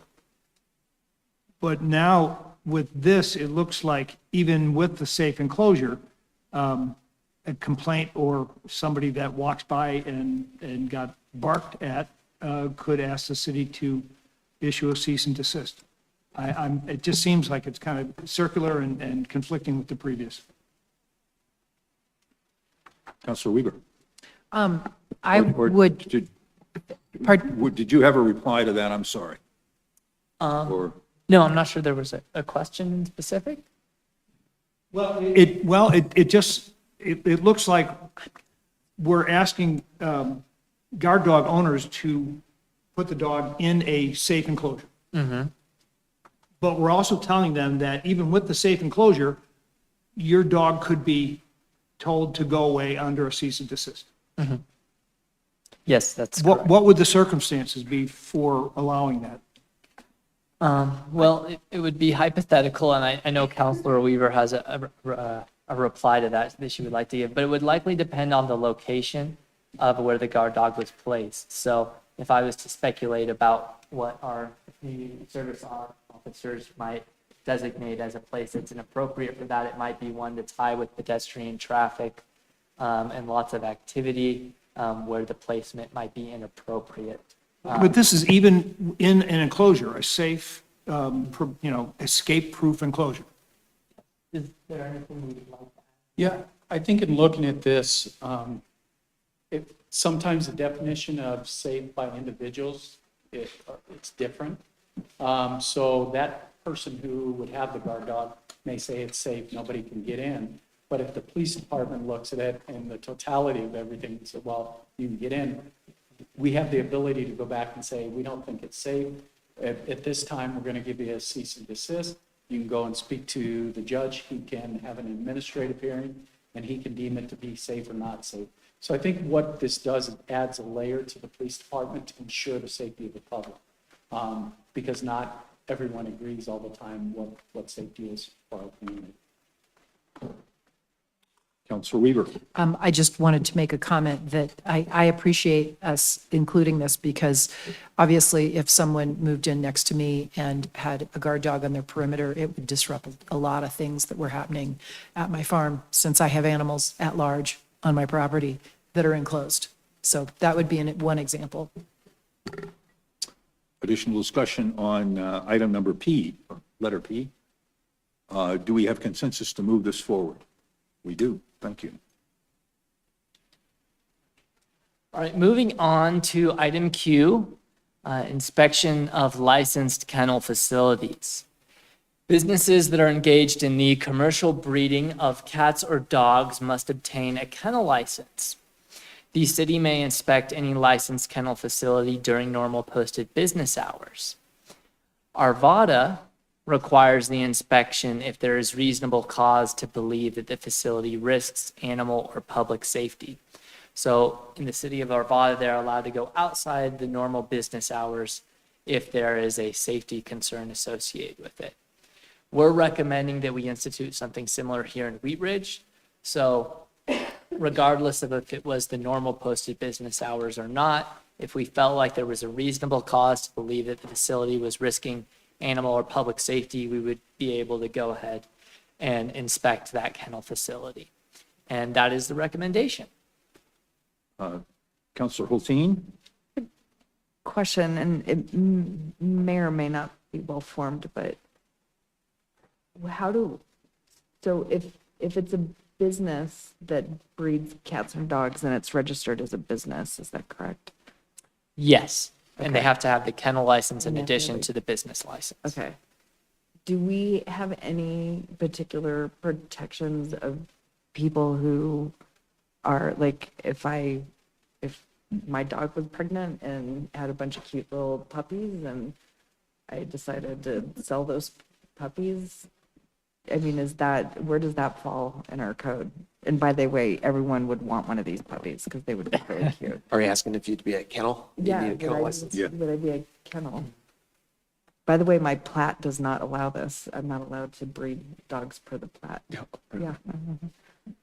I think that would be something more for our licensing Okay. folks to answer. I know from the definition of a kennel, it's for the purpose of breeding. You have to have certain requirements, certain space, to ensure that you have the proper facilities. Our CSOs go out annually and do an inspection on all our licensed kennels. What this does is just provides them a little bit more of an ability to go in and do an inspection impromptu if they have a suspicion that something's not going on. So to answer you, I don't know exactly. I think I would have to defer to licensing to really be sure on. Okay, all right, thank you. Additional discussion or questions on this item, letter Q? Do we have consensus to move letter Q forward? We do, thank you. Item R pertaining to section 452E, hearings required for the disposal of animals. So the city may seize and impound animals at a designated shelter, which currently that designated shelter is Foothills Animal Shelter. These impounded animals cannot be sold, donated, or euthanized until 5 days after the animal owner has been notified. And that's what's in our code. However, Foothills Animal Shelter's requirements exceed those that are currently outlined in the code. So in practice, what we're doing goes beyond what's required in our code. They won't dispose of the animal without a signed order from a judge, which is the process that we undergo for these because they require it. So because that is the practice that's in place, we recommend codifying the process that's in place so that the code and our lived practice line up with each other to better ensure transparency and consistency with those existing practices. So again, the recommendation is to establish that no impounded animal may be sold, donated, or euthanized without a signed order from a judge, with the exception for ill, injured, or suffering animals, and that is our current practice. Okay, additional questions or discussion on letter R? Counselor Larson? Just to be clear, it doesn't change the current practice. This is what Foothills already does. Foothills will not release or euthanize an animal without an order. We send all of the animals that are impounded by the city to Foothills, so it wouldn't happen anyway. I guess my question is it necessary to codify this? Yeah, the reason why we'd want to codify this, because you are right that this is already our existing practice, is that we feel like it's more transparent to have our code reflect what our actual practice is. That way, if someone was to look at our code, they would have an understanding of what our practice is in lived experience. Could this lead to animals being sort of stacking up, if you will, at Foothills Animal Shelter because there's been a delay in the judicial process? Our assistant city manager might be able to She's speak the board to president that. Yeah. of the Foothills Animal Shelter. It could, but in practice, it typically doesn't. We get the numbers on what our court holds are each month, and they're not extreme. Okay. Okay, thank you. Any other discussion? Do we have, this is letter R, do we have consensus to move letter R forward? We do, thank you.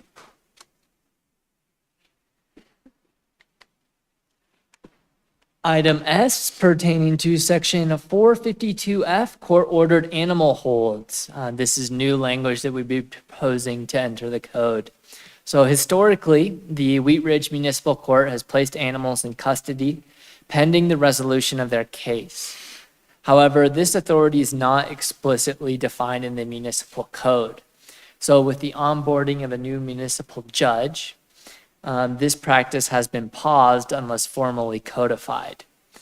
Codifying this procedure would allow the city to withhold these animals until the case is resolved, which has been a best practice that we've used in the past and would like to continue using if we're able to get that codified. So the recommendation is to establish the municipal court's authority to place certain animals in custody pending the resolution of their or their owner's case, giving the judge the explicit authority to decide that based on their discretion. Discussion on letter S. Who is responsible for the cost of this care? Typically, the animal owner is responsible for the cost of the care. However, in practice, it's typically waived in order to expedite the judicial process. Thank you.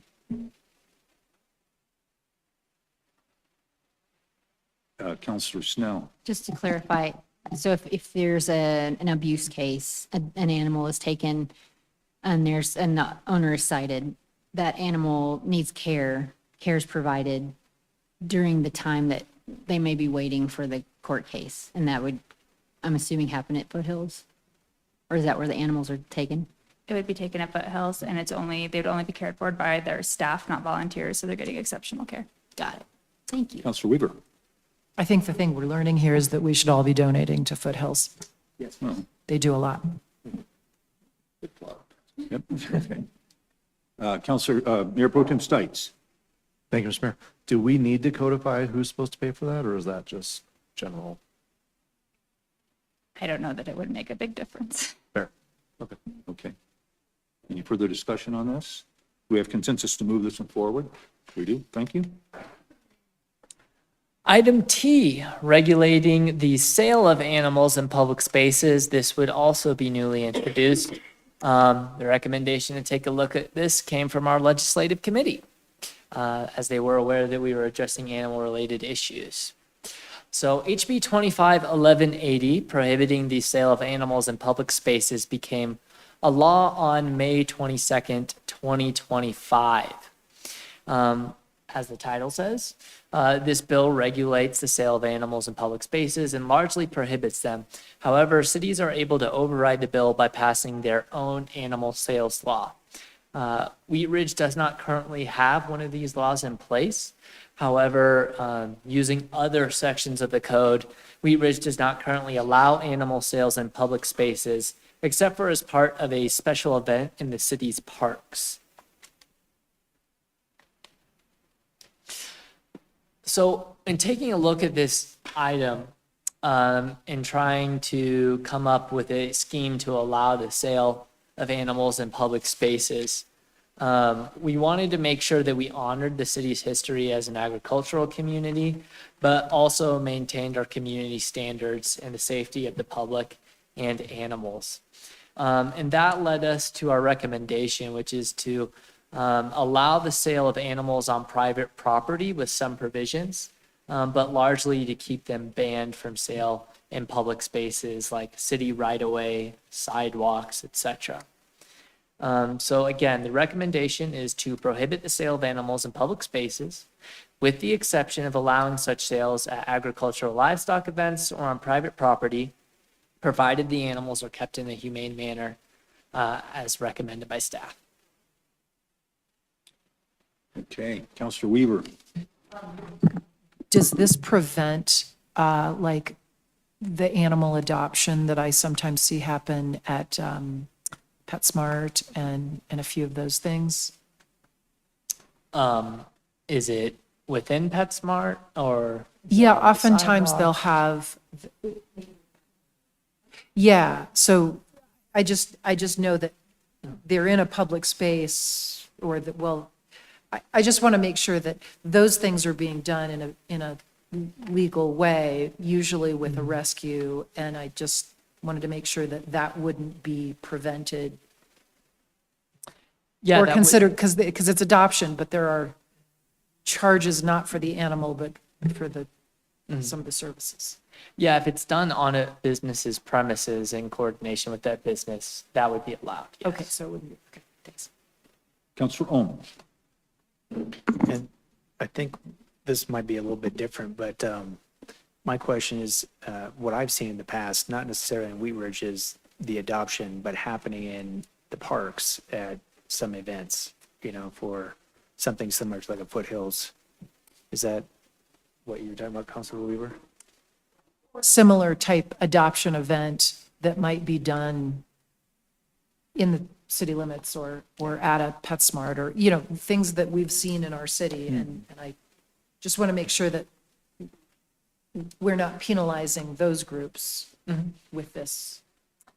Yeah, in response to that, so some of those sales that happen at parks are allowed currently under special events. That's regulated in our parks code and the special events that pertain to that. What some other cities do in this area, some cities that prohibit animal sales entirely, in the Wheat Ridge and in the Denver Metro and Front Range area. They make a specific provision to allow for the adoption of animals from nonprofit agencies, and we could include similar language in here just to make it clear that those activities would be permitted if that's the council's wishes. Counselor Snell? I would agree. I think that there's great nonprofits out there that have little events. Like I saw in this past weekend at Cosmos, they had puppies at their outdoor event there. So I would feel good about that. Then, Counselor Larson? Thank you, Mayor. We're looking to prohibit the sale, display of live animals in public spaces, including roadside parking lots, parks. But then we say on private property, and I guess for me, it gets down to the parking lot. The parking lot in front of the Costco is technically private property. So does that, when we say private property, you can have a sale, but on a parking lot, you cannot. So do we want to clarify that somehow? There may be a parking lot within an apartment complex. There may be a parking lot accessed by, a private road. I guess just kind of tweak that definition a little bit as to what these public spaces look like. And Counselor Hulteen? Thanks. This is starting to feel a little bit slippery to me, in part because I think about, like, if I were, let's just say, my sister who doesn't live in Wheat Ridge, she has a cat that she's constantly breeding, and then I take the kittens and sell them in my front yard. Is that legal under this? Private property. Yeah, it depends exactly on the way that you do that. So I think in the language that we propose, you can't have signage and associated things on your private property. So it limits that behavior, with the goal being somewhat of preventing that, although not explicitly saying that. The type of private property sales that we were hoping to allow through this was more things in the vein of a backyard chicken sale or a transfer between two individuals for their animals. So that's why things like signage are prevented on the private property. Okay. I think the signage is a good barometer of trying to prevent sort of opportunistic sales. In a couple of these, I just feel like we're up against the edge of, I'm really sensitive to people selling animals. I mean, like on Craigslist, you're not allowed to sell animals. And there's a reason we want as many animals to go through animal welfare organizations that are really well qualified, or if somebody has a pet that they're not actually selling it, but rather rehoming it. So I'm wondering if maybe we don't bring this one back as well and more carefully explore the difference between livestock and domestic household animals, because there's just a difference in, one of them's actually like, domestic livestock is a commodity, whereas is starting to sell like dogs and cats and pets is a trafficking of animals that I think has a different set of regulations. So I would actually prefer this to come back with a little bit more close examination of the difference between household domesticated animals and livestock, with more restrictions and regulations around household domesticated animals. Do we then are not going to have any regulations about selling animals on private property? Or are there other regulations in the code about selling animals on private property? So in order to sell something in the city of Wheat Ridge, you need a business license, and you have to do it on a location that is permitted for those types of activities. Those are spelled out in the code. So currently residential areas are not allowed to sell animals or a lot of other products. So currently, those private sales are not allowed, although in practice, it would be very difficult for the city to do enforcement on, individual transactions between persons. So to answer your question, currently, those private sales on private property, your household are not allowed, although it's not something we proactively, go after and enforce in great detail. So in Councilor Hulteen's example, she would not be permitted legally to sell kittens, her sister's kittens on her property. Yeah, she could, as long as she doesn't have roadside signs. Well, I'm going to get to that next, because what is the definition of a roadside sign? Is that a sign that's on the side of the road, and the side of the road may be public property or maybe private property? There's a definition of a sign in the code, which is what we would use. And if we were to say no roadside signs, we would explicitly give some parameters to what that is. Is there already, I mean, there's definitions for sign, is there a definition of a roadside sign?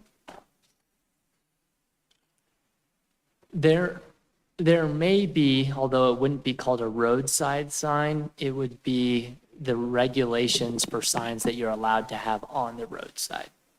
We could define it a little bit Okay, further. because the roadside is sort of there's the public right-of-way and then the private property. There's a Right. real definition there.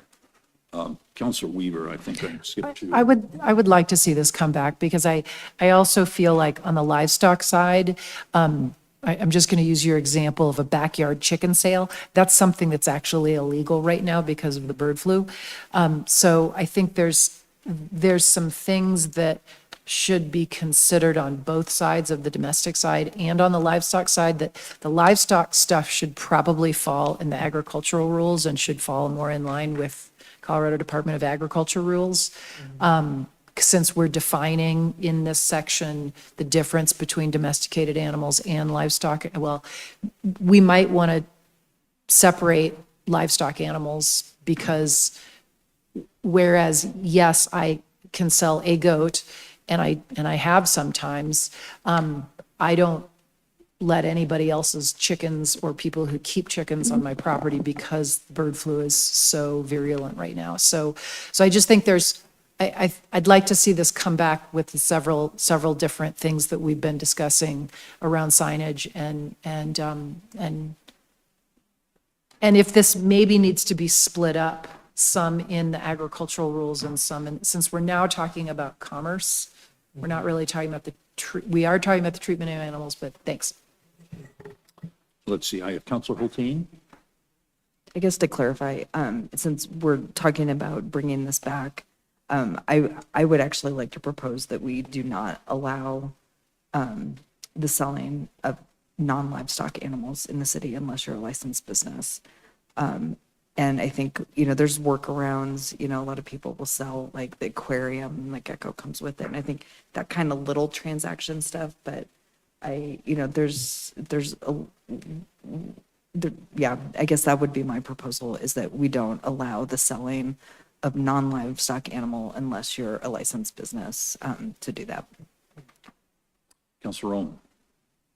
Could you ask Mr. Dull just about sign content? I don't need an answer right now, but just to ask him to kind of weigh in about sign content when this comes back. Meaning are you talking about we can't regulate signage by content? Is that what your question is? Yeah. Location. So are we just investigating this, or are we going to get consensus on Rachel's, or? Is there a consensus to hold on this item T for greater clarification and further examination? Okay, so we're going to put this one on hold. And can I ask for a consensus that when it comes back, that we do not allow the sale of non-livestock animals except for when licensed by business to do so? Okay, their consensus is to not include non-livestock animals. Okay. Well, that brings us to the end of our presentation. Thank you. Yeah, so thank you for working through alphabet soup with me. Very well done. Okay. Well, we got it done in less than 2 hours. We're going to take about a 10-minute break right now. We'll be back at 25 after.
We're going to reconvene here.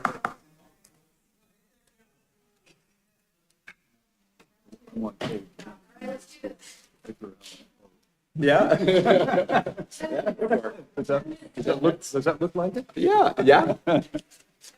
Okay, thank you. We're going to reconvene our meeting, our study session, to go to agenda item number 2. This is a discussion on amendments to our social club ordinance, or lack thereof. So, Thank you, Mr. Mayor. Yeah, I want to give a little bit of background on this first, which we didn't include in the memo, but in 2007, going back, I don't know if any of you were around on council? No? We had one particular business in town. It was more of a nightclub, El Dorado Club, and it did cause some neighborhood issues and concerns, and city council at that time adopted a new ordinance, the social club ordinance, put pretty heavy restrictions in place for those types of businesses, which we'll talk about a little bit this evening. But unfortunately, there were unintended consequences for smaller event centers, such as Swiss Flower. And Heidi is here this evening, and we would like to give her some, since she's patiently waited. She can, if she wants, can speak to her concerns. But we have put together, Cole has worked with numerous folks across the city to come up with some recommendations to differentiate between these nightclubs and smaller social event clubs. And that's why we're here this evening. And Heidi, did you want to start out and say a few words, or you want us just to get going? Does everybody know Heidi? Okay. So everyone knows me? Everyone knows me, yes? You don't know me. well, introduce yourself. I'm Heidi. I have Swiss Flower Shop. Been here for 55 years in Wheat Ridge, same property, pretty much a fixture. So when we built the new building, the original building next door, which is the family building for, 50 since 69, we wanted to put something there that could add to the community. And the building has such great bones and energy, and it's a wonderful space. And so instead of, tearing this history down, we decided to clean it up and rent it out for small venues. And when I say small venues, it's more for like a celebration of life. So a place where family can come and be in a home-like setting. If anyone's been in the building, there's many little rooms, and it's a great space to have that intimate setting for a memorial, a baby shower, whatever you want to have in there, but it's not this cold environment that is mostly available to people. So that's what we did, and we've been doing it for 6+ years.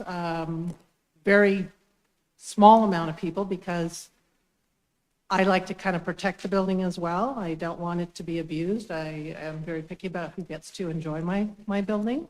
I also am mindful of the fact that I want to make sure that the parking's not going to interfere with my business as well. So we restrict it to a great deal. With that in mind, come October, so we would have maybe, I would guess, maybe 10 events a year, something like that. Lots of memorial services, generally about 3 hours of time that people could come and have their celebration of life. So back in October, a gentleman comes into the shop and says, you need a social club license, which of course I'm thinking, my business is not a social club. It's 3 hours of people coming in celebrating someone's life. And that's when we got to learn about this new code, or this old code that was never enforced. So I'm hoping that we can kind of find some resolution, as this is a lovely opportunity for people to come to Wheat Ridge that maybe would not know about Wheat Ridge. For instance, when a service happens, people are traveling to come to the service that are being now exposed to Wheat Ridge. Suzanne from Food for Thought does our catering, so it's supporting yet another local business. And it's also having people show up and see a wonderful gift and floral shop next door, or perhaps they're ordering flowers for the service. So it's a full circle of adding to Wheatridge. So I hope that we can come up with something creative that will allow us to do something that was certainly not a social club. Any questions? Nope. Thank you.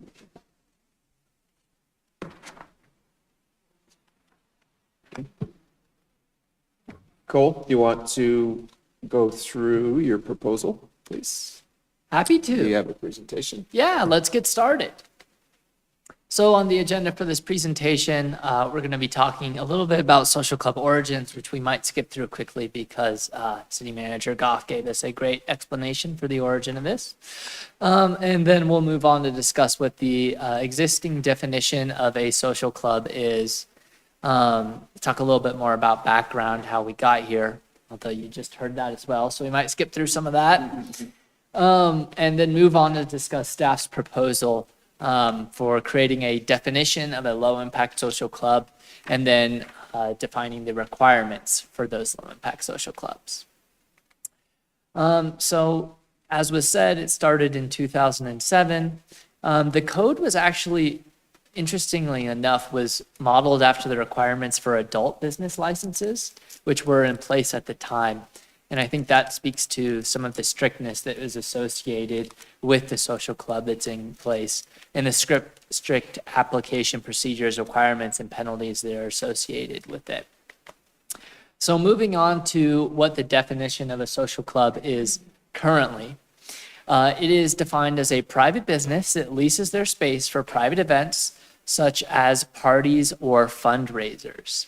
And then notably, the code defines the types of businesses that are not considered social clubs that might do this. And that's liquor licensed establishments. And the reason why that was put in place was because the justification was the liquor licensing process was sufficiently strict enough to weed out bad actors that they were concerned about in the social club process. But in addition to liquor licensed establishments not being considered social clubs, lodges, so like an Elks Lodge, schools, churches, nightclubs, and event spaces hosting their own events are not considered social clubs. And these social clubs, they're required to go under a strict application process, which is quite expensive. It is a $500 initial license fee, $150 application processing fee, an associated investigation fee for each registered manager, and a $250 annual renewal fee. The reason why the costs for this are so high, again, are because the investigative processes and the work on the city side for these social clubs is very intensive, requiring strict background checks and a lot of work on our side. So, to get to why we're addressing this issue now, you've already heard about Swiss flowers and gifts, which was prompting us to take a look at this part of the code and really identify the problem, which is that this social club license scheme creates barriers for small, non-event focused businesses wishing to occasionally rent their space for events. And in order to address this problem, we propose creating a two-tiered approach that would reduce barriers for low-impact social clubs, while in that other tier, keeping regulations in place for those other social clubs. And the way that we plan on going about this is to define low-impact social clubs, give them their definition, and then set the requirements for them in contrast to the definition and requirements for normal social clubs. So we'll begin with setting that definition, and then we'll move through the regulations. So for our low-impact social clubs, we would like to define it as having a square footage of 5,000 square feet maximum. For context, if you took this room, pulled the divider down and added the other room, that would be about 5,500 square feet. So just a little less than those two rooms combined. Hours of operation, they would have to be closed from 9 p.m. to 7 a.m. And they would not be allowed to have any more than 50 attendees at an event, including hired professionals. Now, staff does not have very strong opinions about this definition. We put it forward as a framework because we thought it would be a good starting point. If council wanted to change it to 4,000 square feet or 6,000 square feet, we think that that would be perfectly acceptable. Moving on from that definition, so understanding that that was the definition that we had in place, and then we wanted to create requirements for these low-impact social clubs based on what the definition is. So first, we looked at the requirement for proximity to residential areas. Currently, social clubs may not operate within 100 feet of residential zones. And we're recommending exempting low-impact social clubs from this because we feel like these, in contrast to regular social clubs, would be less likely to disturb residential neighborhoods. Next, pertaining to alcohol restrictions, the current requirement in place is that establishments with a liquor license may not obtain a social club license. We recommend exempting this, exempting low-impact social clubs from this requirement because they would have an earlier closing time and lower attendance, therefore lower risks of alcohol consumption and its possible negative effects. Moving on to display of license. Currently, licenses must always be clearly posted and visible on site for social clubs. We recommend maintaining this to help us as staff better enforce social club regulations and for staff who are in the field to identify which ones are licensed and which ones are not. Right of entry and inspection. The current requirement is that social clubs must allow routine inspections during business hours, and the refusal of allowing that routine inspection would be a misdemeanor.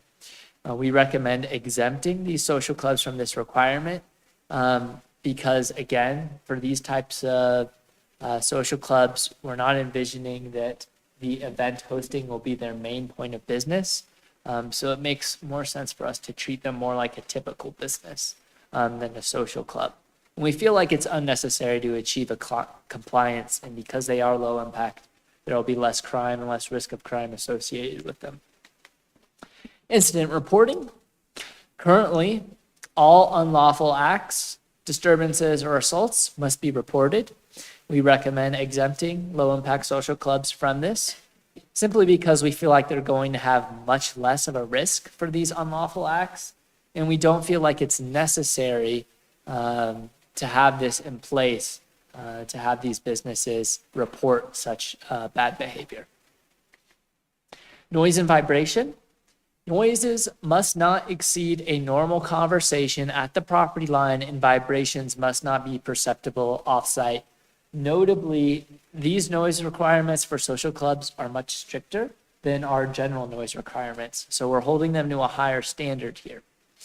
And we recommend maintaining this because we feel like low-impact social clubs, by definition, should not disturb their neighbors and neighborhoods.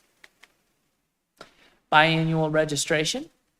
Low-impact social clubs would be required to submit up-to-date information every 2 years, location, ownership, contact, and there would not be a fee associated with it because we feel like it would be quite little work on behalf of the city. We're recommending that we implement this. This would be a new requirement. And we want it in place because it will help us to facilitate enforcement of regulations better so that we can, again, identify who is licensed as a social club and who's not. And that would better facilitate enforcement in the field for our officers and code enforcement. Manager presence. The current requirement in place is that a registered manager must be on site while the club is operating.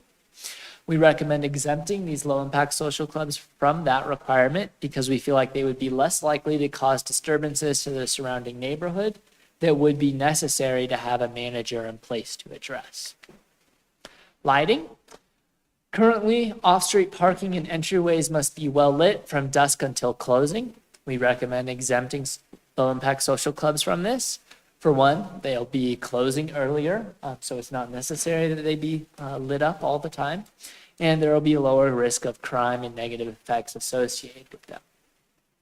Indoor activities only.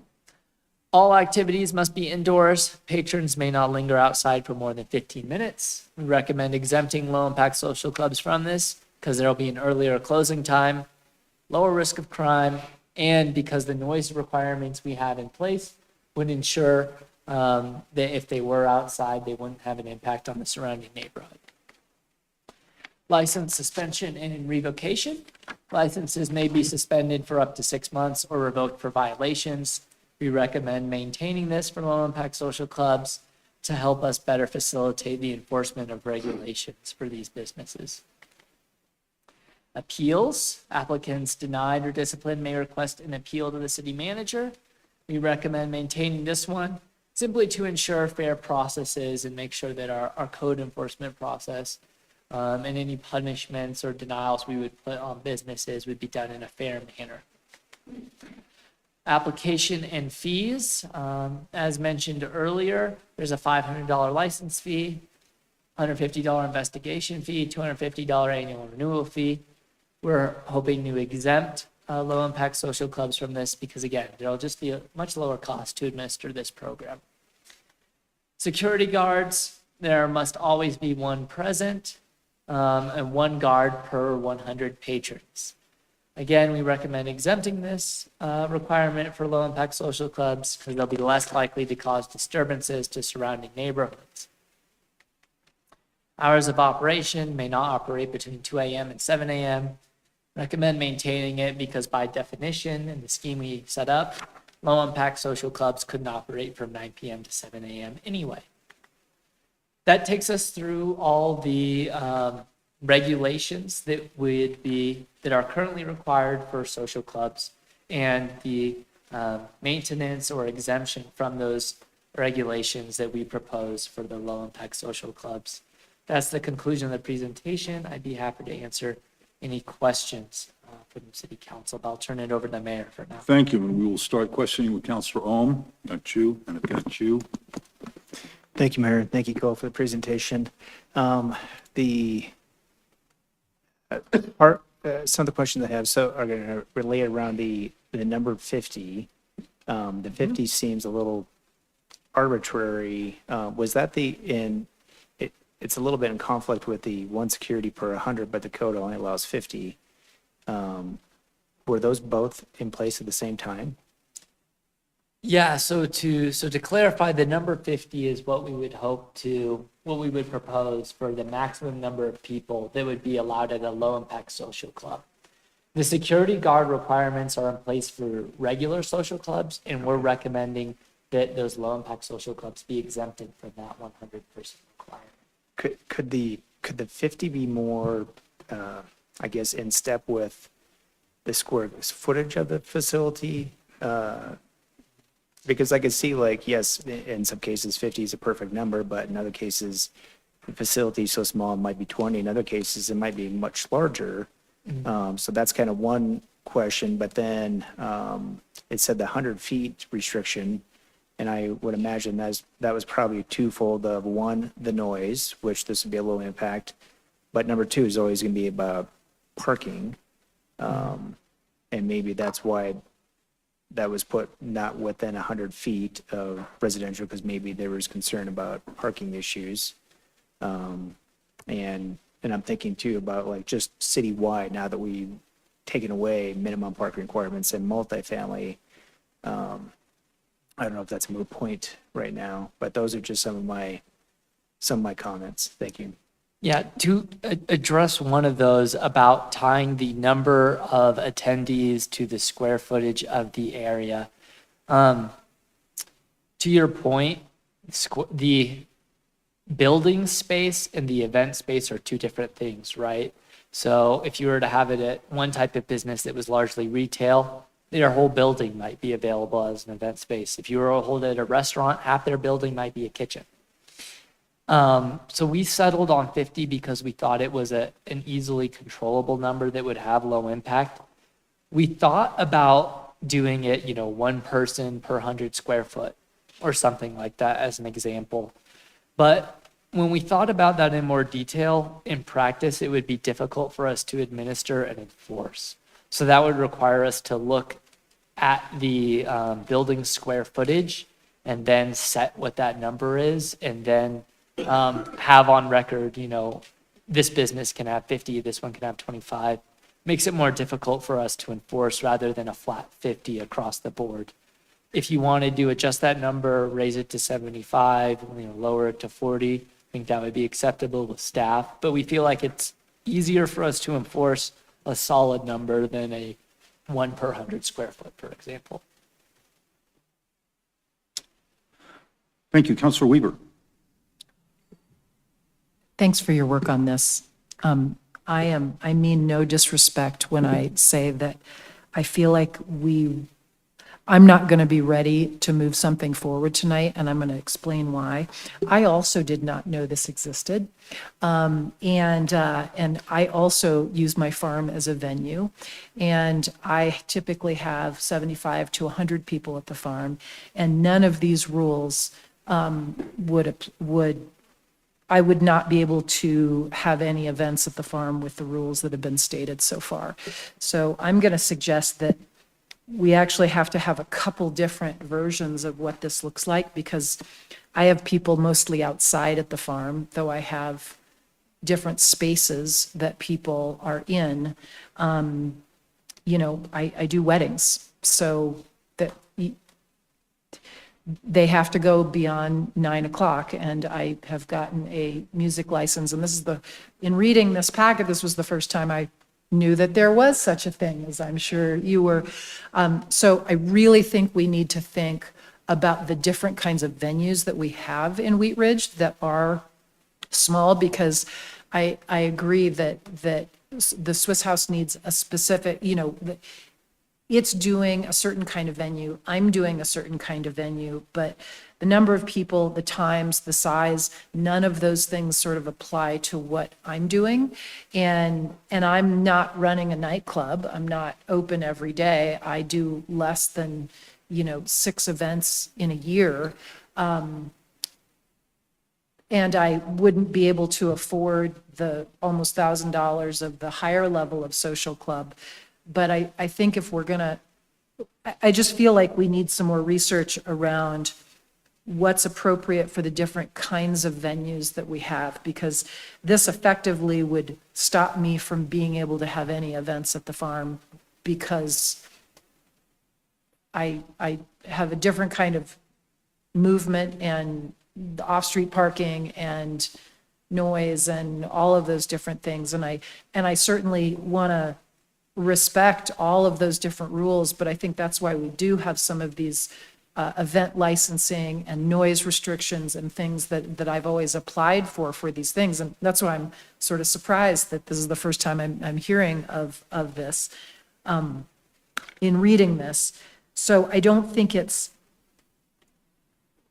I think it's more than the Swiss Flower and Gifts that is potentially doing this kind of thing in Wheat Ridge. So, because there are people with large acreage properties that are potentially going to do, and I don't know if it's thinking about the number of events or the number of people, but I have 13 acres. And so you're not going to hear 75, I have probably, well, at least 6 events a year. And so far, I've not had any police, complaints or anything like that. And I certainly want to abide by the law, but I want us to think a little bit, and I really appreciate the fact that you're acknowledging that are venues that are not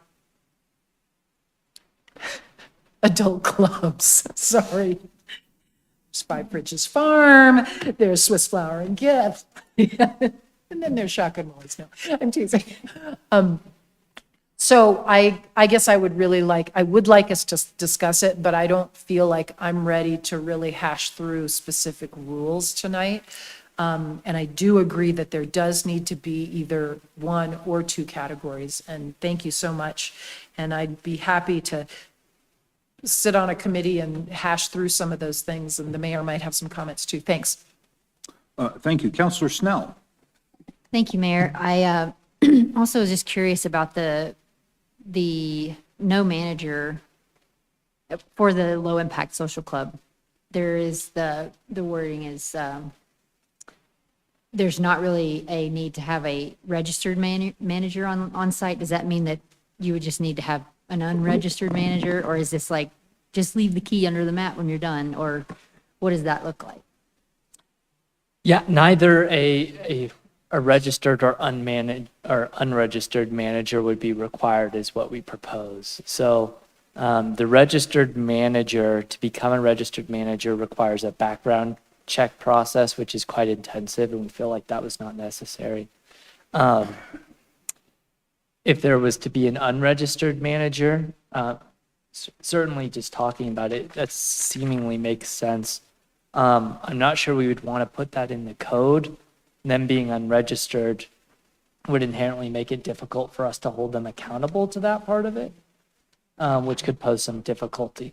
What wasn't our intent though, that, yeah, it'd be self-served event space. There would still be somebody who owns or works there to be there. So kind of someone to It's make just sure that, With social club ordinance, it required, like Nicole was saying, it had to be a registered manager, which required background checks. Right. We just want that level of, yeah, it's Yeah. not that big of a thing. Yeah, It's yeah. more of just like making sure that people are taking care of the space, or Yeah.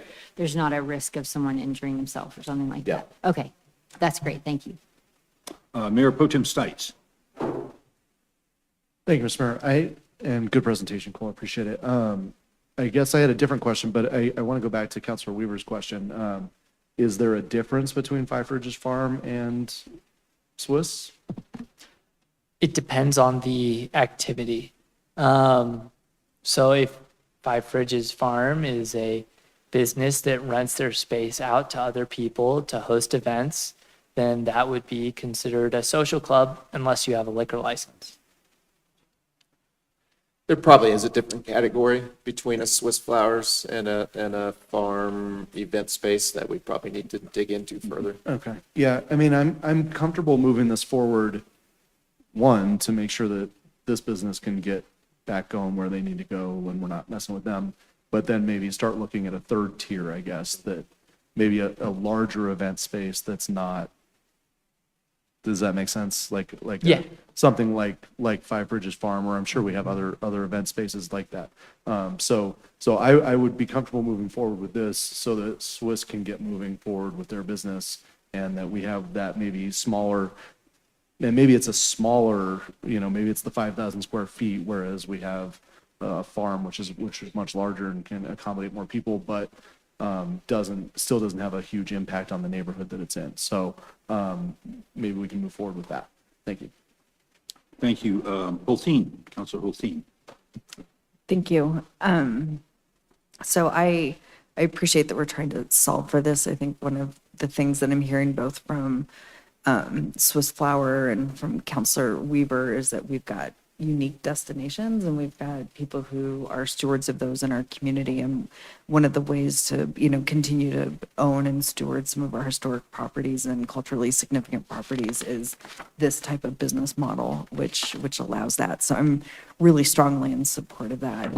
When I first read the packet, I was just confused by the social club, and especially hearing the context that what started as an adult business regulation that then was regulating something else to something else. I feel like we're translating something that's been translated, and what we're really doing, and what I'm hearing from Weaver and Mayor Pro Tem Stites, is what we're actually doing is we're trying to figure out how to regulate venues.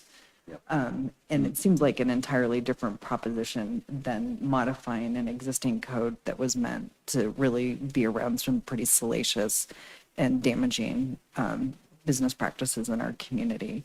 So I don't know what bringing it back would look like in a timely way, because I want to be sensitive to Swiss Flower. But I think what we're hearing tonight is that there's a regulation of event venues that is really, in favor of what we value and have said again and again at this table is important to us around our city. So I'm a little hesitant about just moving forward with this to be sensitive to one business. If we can revisit this and bring it back in a timely manner. And so I guess that's a question I have is with the sensitivity to the business that brought it to our attention, how long would it take for us to go back and really look at it as not an adoption of social club, which just doesn't even sound like the right.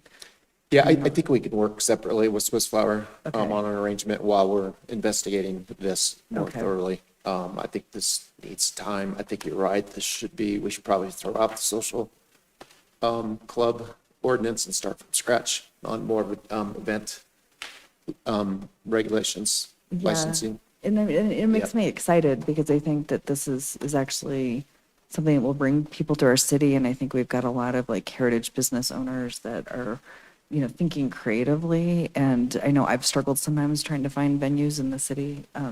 So I'd rather us do it right as long as it's not at the detriment of Swiss Flower. So, so that would be my proposal, is that we come back at a later time with looking at venues as what we're trying to figure out, and not an adaptation of an existing. We've got some more questions from the counselors that have already spoken, but I had a couple that I wanted to ask you. So the social clubs that we have now, do you know how many of those are in operation in the city? Oh, this is a complicated question because we probably have more that are in operation than are licensed. So we have one business that is consistently on and off been licensed as ownership has changed over the years in the city of Wheat Ridge. And we have at least one other business that we believe is engaging in these activities as their primary business model that has not ever had a social club license. So I think part of the problem here with this specific part of the code is that we haven't always proactively and consistently enforced it in a fair manner. And that's led to some confusion and lack of adoption throughout the entire city. And then would alcohol consumption be allowed in this low-impact social club scheme? Yes. Okay. So would they get a liquor license of some kind, a hotel and restaurant license, or? Probably a manic.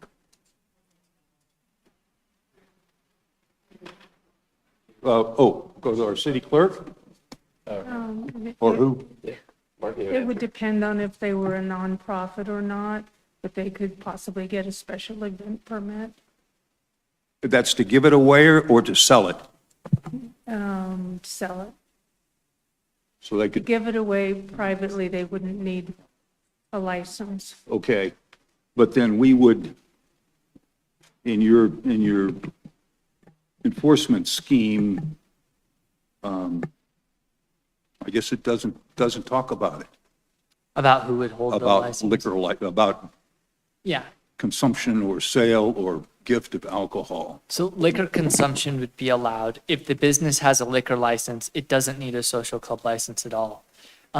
If the liquor is allowed, what that essentially means is that the caterer would likely have to obtain the license to sell the liquor and provide it on site as part of the event. But if you had a liquor license, you're frozen out of the social club. Yes, you do not have to adhere to it. And the reason why that was put in place was because the process and the requirements for liquor license establishments were felt to be strict enough at the time. But then you say that an establishment with a liquor license would not be able to obtain a They don't social have club. to. I think it was not that they can't, but they don't have to. It says that they may not. obtain Yeah, it, but that's that- probably that's wrong not- language. okay. They don't have to, because they've Okay. already been through liquor Okay. licensing investigation backgrounds.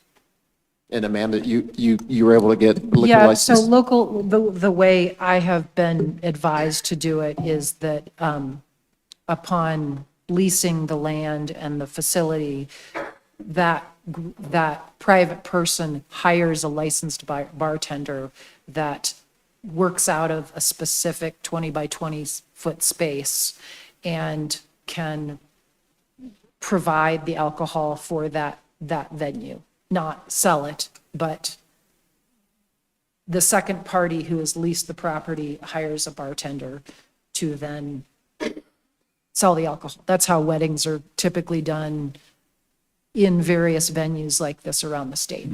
And then were there any parking requirements established, or these could be 100 feet from a residential zone?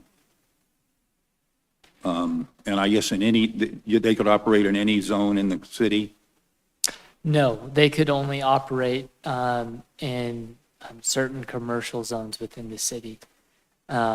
So, for example, they might not be allowed in a heavily industrial zone. It's only in commercial zones where they're permitted. Okay. And then that probably covers the parking requirements? There are no parking requirements for either the low-impact social clubs or the regular social clubs. I'm in the wrong business. Okay. Counselor Ohm. Thank you, Mayor. So this says that a social club is a private business that leases space. So would something like the Grange, which is a nonprofit, would that be? It's kind of a social club because I feel like they do kind of lease or rent out their space, but it's a nonprofit. But where does that fit into this? Is it exempt? Is it? It's a good question, and there's not a great answer, but I think the question is whether or not it would be interpreted as a club like an Elks Lodge, which would be exempt, or if it would be considered a business. I think we would likely consider it to be more of a club in that circumstance. But it's not a question that has an answer because we haven't done a lot of enforcement of this. Okay. Thank you. Counselor Weaver. I would like to go back to what Counselor Hulteen said. I'm just kind of offended, I will be very honest with you, that I'm being considered and Heidi's being considered in category with what has been called a social club, which we all know the sort of back history of. And that's not what we're doing. You're doing mostly funerals and celebrations of life. It was a nightclub. It wasn't an adult business. I think Okay. it might have been. It's a It was nefarious modeled after an background. adult It's a business nefarious ordinance, background. yeah. We all know the great stories around Wheat Ridge Yep. about these places. And I would really, really appreciate having a separate category for this. I would like to be called a venue. I'm sure you'd like to be called a venue. And then we can work around the licensing and the liquor stuff that venues deal with.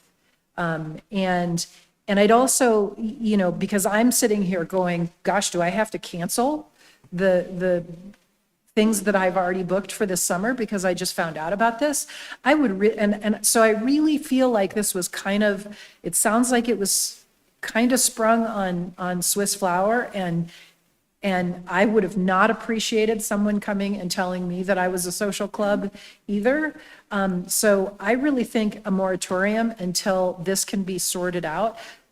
I think Swiss Flower has been a big part of the community for a long time, and I know neither one of us wants to break any laws or anything like that, and I don't want to prevent them from being able to do their venues this summer as promised. I'd like to not have to cancel the venues I've promised to as promised, but knowing that this is forthcoming. Sorry.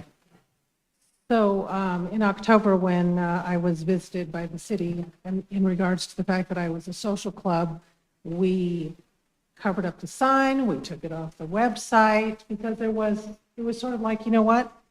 I guess screw it. I just won't do anything with my building.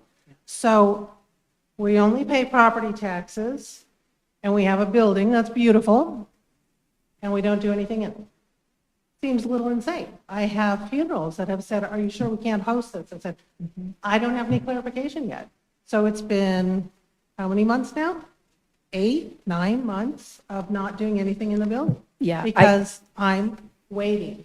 So, yeah. I find that pretty unacceptable. I will be very honest with you all. And I don't think, I probably just have to back down because this is a very personal thing.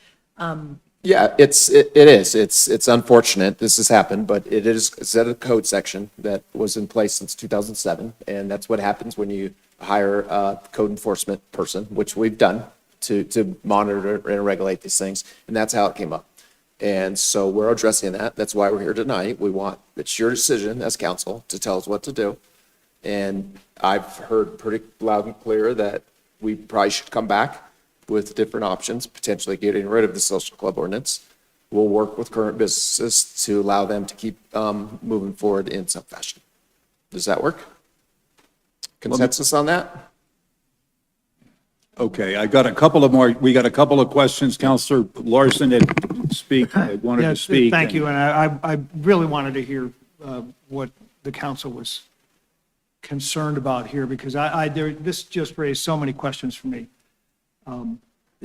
Particularly on the background, and for somebody that was not here in 2007, I don't know anything about it.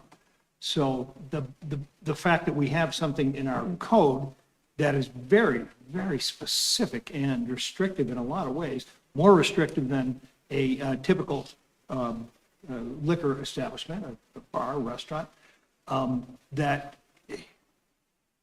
it does raise the question, Patrick, you just mentioned that maybe this section of the code should be reviewed. Thank you. I just had a few questions. I want to make sure I get these out here so they can be considered. You already answered the question about how many social clubs exist now. I believe there is one in District 4. I won't put a name out there, but it sure looks like what would, under the definition of social club. But I can't find any more information about it. So we'll talk about that later.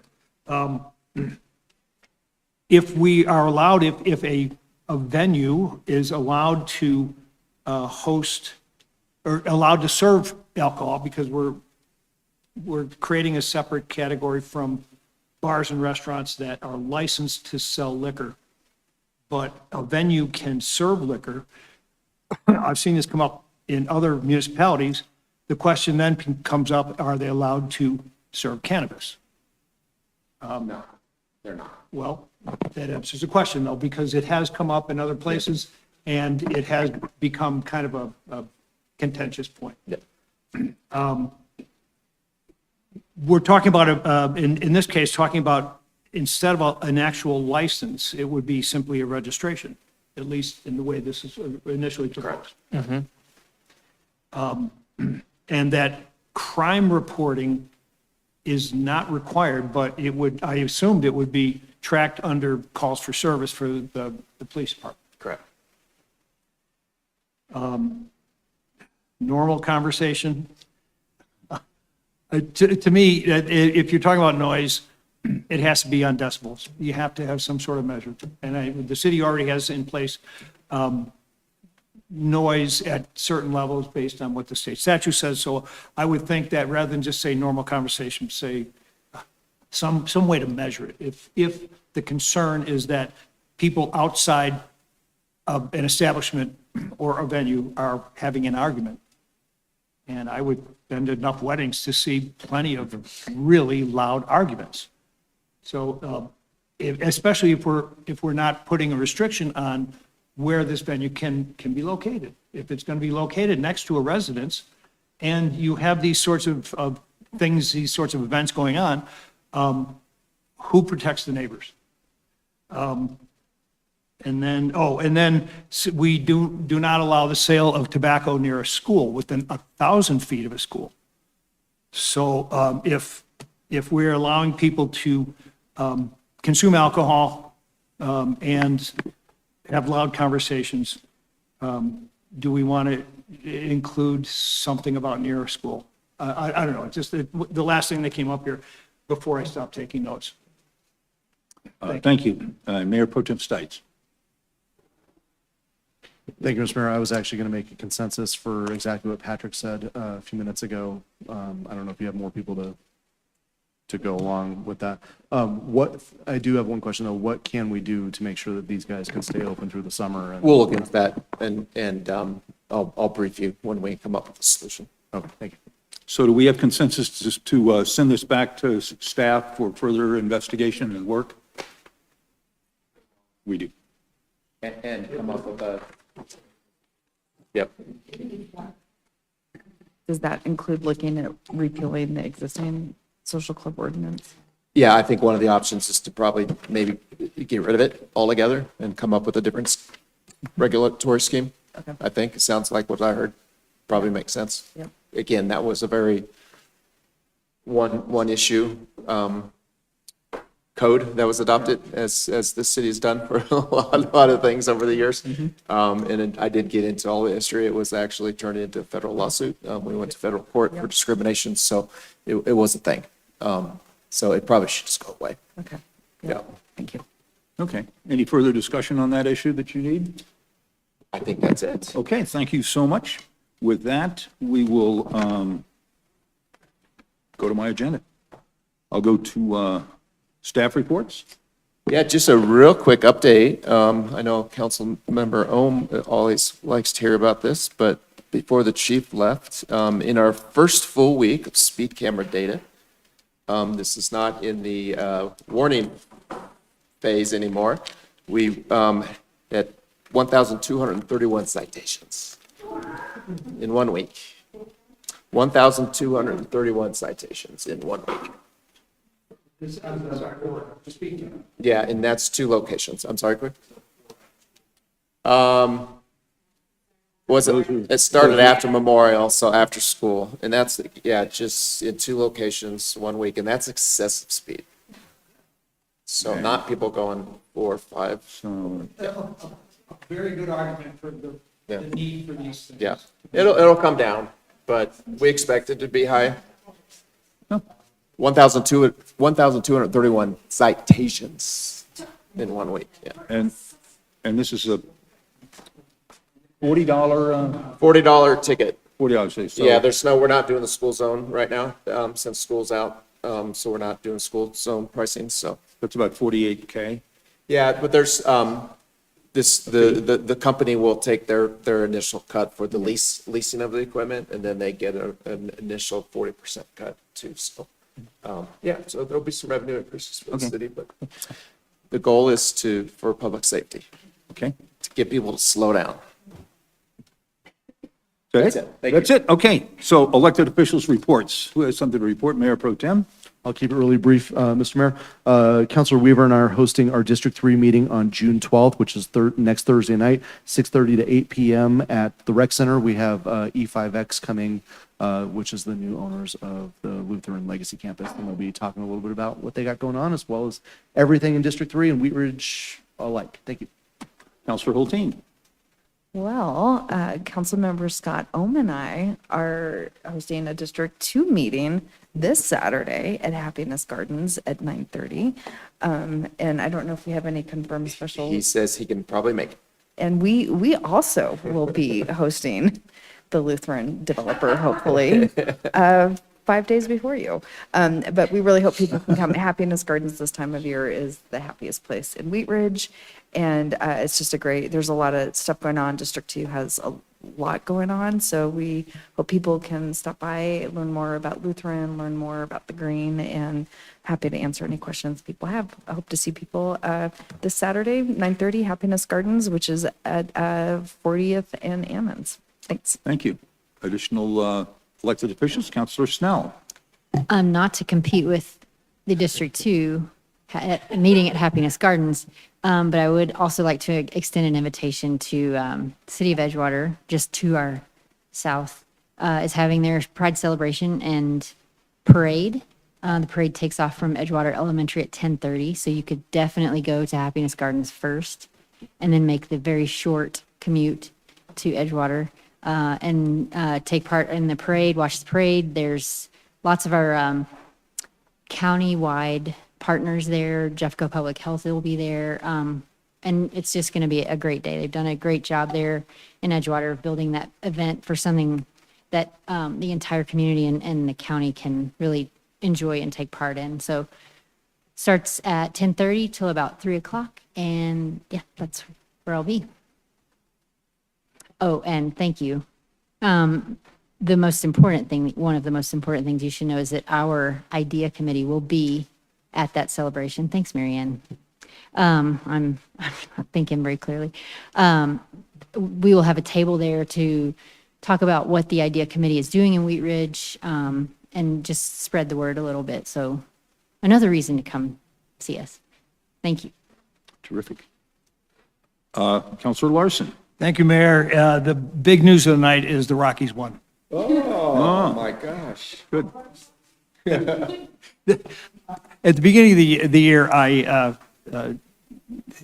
made an unfortunate wager with somebody that they would win 10 games before they lost 50. That And is so 10 I now, right? lost. Is that their 10th win tonight? Tonight was their 10th win. Okay. And they're not at 50 yet? So hope you're up. Are you up or down on the bet? Counselor Weaver. I just wanted to thank Cole for a marathon tonight around animal regulations and venues, all things I'm pretty passionate about. So thanks, everybody, for taking all my energy tonight. Good. Anything else for the good of the order? We will be back here 1 week from tonight at 6:30 for a regular meeting, and we have a public hearing on that night. And with that, we will have everyone drive slowly through our cities, so everyone gets home safely tonight, always. So with that, we will stand adjourned, and thank you all.